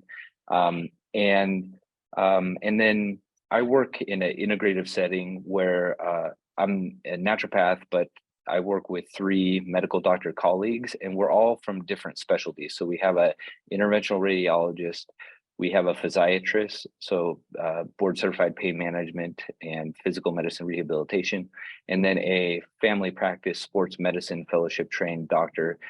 And so we all collaborate and meet on cases and kind of discuss some of the more outstanding or perhaps difficult cases. And so we have that meeting once a week. But all of us work together to publish articles, to advance the field. And so I spend a lot of time doing some research as well. Thank you. Dr. Peters.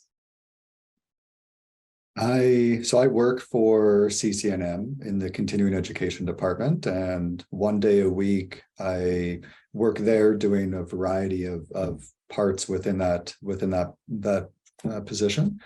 So that's on Mondays. And then my work week is pretty typical as well, in that, so I see patients for 3 days a week, Wednesday through Friday, and 1 evening a week often. And then the rest of the time is spent preparing for those patients and doing other marketing commitments, or running a group program, or teaching, or different aspects of clinical part. And so I see patients for 3 days a week, work at a different job 1 day a week, and then support with the other time I have to do those things. Thank you. Dr. Prince? Yeah, so this is the first time I've recently just September started about 5-ish days. I haven't done that since I had my first daughter. But I am in practice 3 days a week. I don't work very long days. I usually drop all my kids off and arrange to pick them up. So I'm usually in the office between say 9:30 and 3 when I am there. And then 2 days a week, I either do virtual OHIP lactation support or in office OHIP funded lactation support to families in our community. And that's sort of a bit of a new venture for me. So, and then, around that, I do run some small groups out of the clinic, but I usually have, students. I have a social work student with me right now, and she's taking care of running those types of things, mom and baby, peer support type stuff for our families in the perinatal period. And otherwise try to keep my evenings and weekends free. Thank you, Dr. Kaselka. So my work week is pretty jam-packed. I see patients Monday through Saturday, Monday through Thursday, it's like 9 to 6, and it's always packed, always busy. It's very high volume. I work with insurance, so it gives me the flexibility to see patients that otherwise might not be able to see me. And then I also have half days on Fridays and Saturdays, so like a 9 to 1, something like that. But there's also people who can only come in on the weekends. And so I from a competitive edge, I know I have that going for me. So I feel very balanced. There's a lot going on, right, with insurance. There's always a lot of craziness going on with that, but I have a really good team, and I feel like things go very smoothly 99.9% of the time. Thank you. So that's a really good segue into one of the questions that came in the chat, which was regarding insurance. And I'm wondering if those of you, whether you have a cash model or insurance model, if you can speak to the differences in how ND practices can be set up. Why don't you go ahead and start, since you already kind of primed the pump on that one? Sure, of course. About 60%, 65% of my practice is insurance, and then the remaining portion is all cash practice. So insurance will cover usually office visits, but some of the modalities that I do are not covered. I have acupuncturists. They might also do some like cold laser therapies, and those are the things that insurance doesn't cover. And so, we're very intentional about educating patients and giving them lots of options, right? And the things that we think might help them the most. And sometimes that means that it won't be covered by insurance. And when we help people understand in the context of their holistic treatment plan, how everything is connected, they're usually very receptive to that. So I think from a business perspective, I have sought out more of an aesthetic type practice where we do cosmetic acupuncture and things that people are very open to pay cash for because they want to look good. And so I have less resistance with that. As well as all the other aesthetics things that we do in office. But people also, we really seek out more of the cash paying patients because those are the ones who are actually having to pay for their healthcare. I always educate patients that insurance is not healthcare. It is a model of medicine, and that true healthcare comes from something that you take on yourself. And so I am grateful that I have this opportunity to do this with my patients, but I also help them to understand that just because insurance doesn't pay for it doesn't mean that it's not a viable option, right? We can work with the insurance to some degree, but really when we create this treatment plan and how everything goes together, it usually means that it might come out of pocket, but ultimately you're going to get healthier, faster, and longer. Thank you. Would anyone else like to jump in on that question? I could talk for just a couple seconds. Our practice started in '96. We've been cash since day one and never changed that. It's been fine. Many have worked with insurance and done well, and that's fine too. So whoever's wondering or asking about that, you've got options both ways. Thank you. See, are there any other questions for our alumni panel? I see a question about malpractice insurance. Yes, you do need to carry malpractice insurance. And business insurance typically. So there will be an umbrella business insurance for your practice. So like if somebody slips and falls in your parking lot, so you have that type of overarching regular insurance, and then you have insurance for the practice of medicine. Any other questions?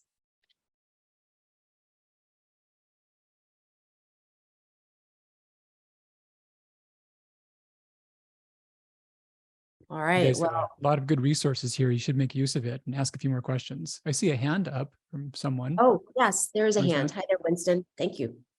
Yes, hello. Thank you all for sharing your stories of becoming naturopathic doctors. I got introduced to naturopathic medicine after an experience with ulcerative colitis, where I spent a lot of time in the hospital. And out of it, I was introduced to a naturopathic doctor and really appreciated the holistic perspective to healing. So I think it's wonderful that y'all are doing what you're doing, and I'm truly inspired to hear your stories. I wanted to ask though, after med school, how did you build a following in your respective practice, or even Dr. Cherson with the books and the podcast that you have? I was just wondering, like, how did you build a following? Was that to me, Winston Christensen? Yes, it's to you and everyone else. Yes. Sure.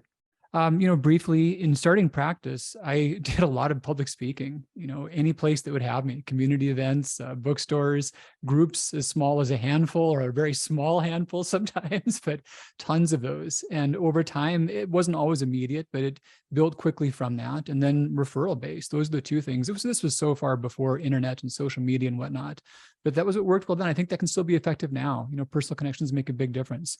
Books, podcasts, those things, they grow over time. So you make a lot of content, you put it out there, you have a consistent schedule people can count on you for, and figure out an area of focus that people have an interest in, and audiences do grow. Thank you. I would say that I agree.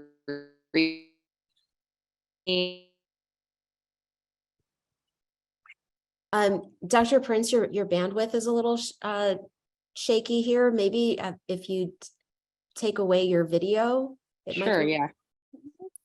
yeah. Did that make a difference? I can hear you on this end. Okay. Yeah, go ahead. So yeah, for me also, I took that approach where I got up and I did a ton of public speaking. I got out and met people within my community, and it was very, very effective, because I feel like for people to buy in and have an interest in coming to see you before they know the type of care that you provide, they truly are like buying into the fact that they want to see you as an individual, or they like the rapport that they created with you. And I think that is very effective and a really good marketing strategy upon which to then build your relationship with that patient. I have and really just then operated on a word of mouth basis. I know social media is the thing, and I am wildly uncomfortable with social media. It stresses me out. I just don't do it or have the time to do it, and it hasn't worked against me. So I sometimes say, like, going back to the easy, simple tactics that don't cost too much and aren't, as much of an investment, can be really effective also. Thank you. I would also offer that, before you go into practice, really understand your communities, right? So if you love working out and you go to the gym, or maybe you're a musician and you perform, you have some sort of additional interests that other people are also interested in. And it may have absolutely nothing to do with medicine, but people come to see you, like where I had in Chicago here, there's quite a few naturopathic doctors. And so certain areas are very saturated. So it's like, why are they going to choose me over somebody else, right? And it's because I put out there what interests them, and it's something that interests me. And so there's a commonality there. That's that law of attraction just really pulls that person towards you. And so because I seek out those CrossFitter guys that want to fix their gut because they're not taking care of themselves, right? They're overtraining. And so I can speak on that for days, and I know within 30 seconds, I've got them hooked, and then they're going to tell all their buddies, and then I have a full practice, right? So I went from having 0 patients to having several hundred patients in 6 months. So it's very doable. You just have to know your niche, and you have to be able to speak to that niche and be an expert in that niche, and that people will find you. Yeah, as I'm looking at this panel, I see a lot of experts and a lot of folks who have found their voice and really amplified their own personal voice, whether it's Dr. Christensen with metabolic health and endocrine health, or Dr. Manning with the regenerative medicine injection therapies, or what you're talking about, Dr. Koselka. But we are starting to have increased data out there about alumni that choose and really hone in on specialized areas. And from a branding and marketing perspective, you brand yourself better, you can market more easily if you're not trying to do everything for everyone. So it really is a, it does have a benefit. And so, I think that is an overarching, if I can kind of see all the faces and all the squares here, the, common theme is find your lane. And I would say one thing that I've utilized in that vein, I mean, other than, the specialized training and that backing itself, but also publishing. And so publications go a long way. I mean, you can talk to referring providers of whether they're conventional or naturopathic alike, but if you don't have any evidence to support, like, oh yeah, I am good and I do accomplish what I say I accomplish, like, how are they going to really trust or know you? So having some valid publications to support your claims is really helpful. And I'd encourage all of us within our profession to do more of that too. Thank you. Is there anyone here that went through school as a parent that's willing to share? So Eric or Morgan, there's a question, I saw that about parents. I'm happy to connect with you offline and get you connected to some folks who did that path. I did have children in residency, but we waited to graduate before we had our kid. Mm-hmm. Of course. Now there are plenty of folks who are parents or become parents during school. So that is something that I can definitely connect you with. Just email me privately at info@ANMC and I'll get you connected to folks. Any other questions for our panel before we wrap up today? Yes, I had a question. I think for Dr. Terry Manning, you had mentioned that you do regenerative medicine specifically to help replenish athletes. Could you just speak a little bit more to that therapy? Well, yeah, I mean, it's kind of a large question, but regenerative medicine is basically the idea that the body can heal itself to a certain degree, depending on what the underlying problem is. And I'm using either physical modalities or other types of dietary changes and or interventions to help the body to heal, and working with our innate mechanisms to accomplish that, rather than taking a medicine that decreases our inflammation but also inhibits our ability to heal on its own. But really what it comes down to is getting the diagnosis. Like, you have to know what's going on, and that's where I really spend most of my time. Is the regenerative medicine sounds really cool, but it doesn't work if you don't have the diagnosis correct. So I review a lot of imaging, order imaging, perform diagnostic ultrasounds myself, and spend most of my time with my patients getting the diagnosis. And then the regenerative medicine comes into play after that. Okay, thank you. That makes a lot of sense. I have a question for Dr. Christy Prince. Did you do any special training after school regarding women's health? Like, was there a program that you did, or I know that there was like specializations that, through the AANMC website, but what did that look like for you? Yeah, so I'll turn off camera just so you can hear me a bit better again. I did a 2-year residency after I graduated from CCNM, and it was a clinical residency. So it was very hands-on and heavily focused on teaching. However, a lot of my additional training and focus areas and mentorships throughout that residency focused in women's health. So, I guest lectured and was mentored by some of the faculty members who also focused in that area.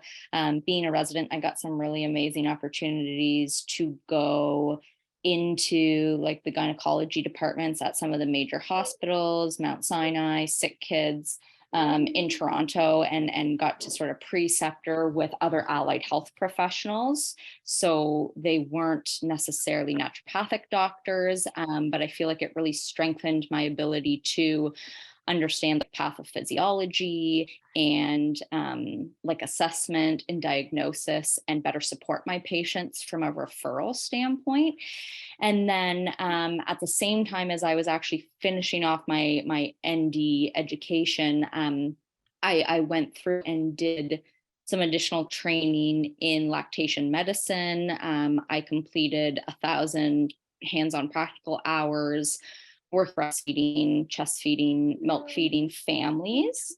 And then, and I went through and wrote my exam and became a lactation consultant. So I do have some very specific knowledge in that department, and did some research in both of those areas as well throughout my residency and the latter part of my education. And then, a lot of my CE and trainings have just sort of built upon that knowledge base in some more specific areas so that I can better support families. Love it. Thank you. All right, well, we are going to wrap up Hello. here. I have a question. Go ahead. May I ask? Okay. I am in Dallas, Texas area, and I am a pharmacist, a clinical pharmacist, and would like to work or do some kind of shadowing with an naturopathic doctor or anyone who practices in this area. Want to have hands-on. I love it, and I do practice it from just reading, but want to be able to see and what naturopathic doctor, how they deal with the patients. And if you have that kind of information, or if I actually can connect me with someone in Dallas area, I would appreciate that. Thank you. So every state operates a state association of naturopathic doctors. So I would encourage you to connect with the Texas Association if you're in Texas. All of the schools also maintain alumni networks. So if there's a specific school that you're interested in, you can also connect with the program and they can see if there are any alumni that they have from their program in your area. Thank you. Of course.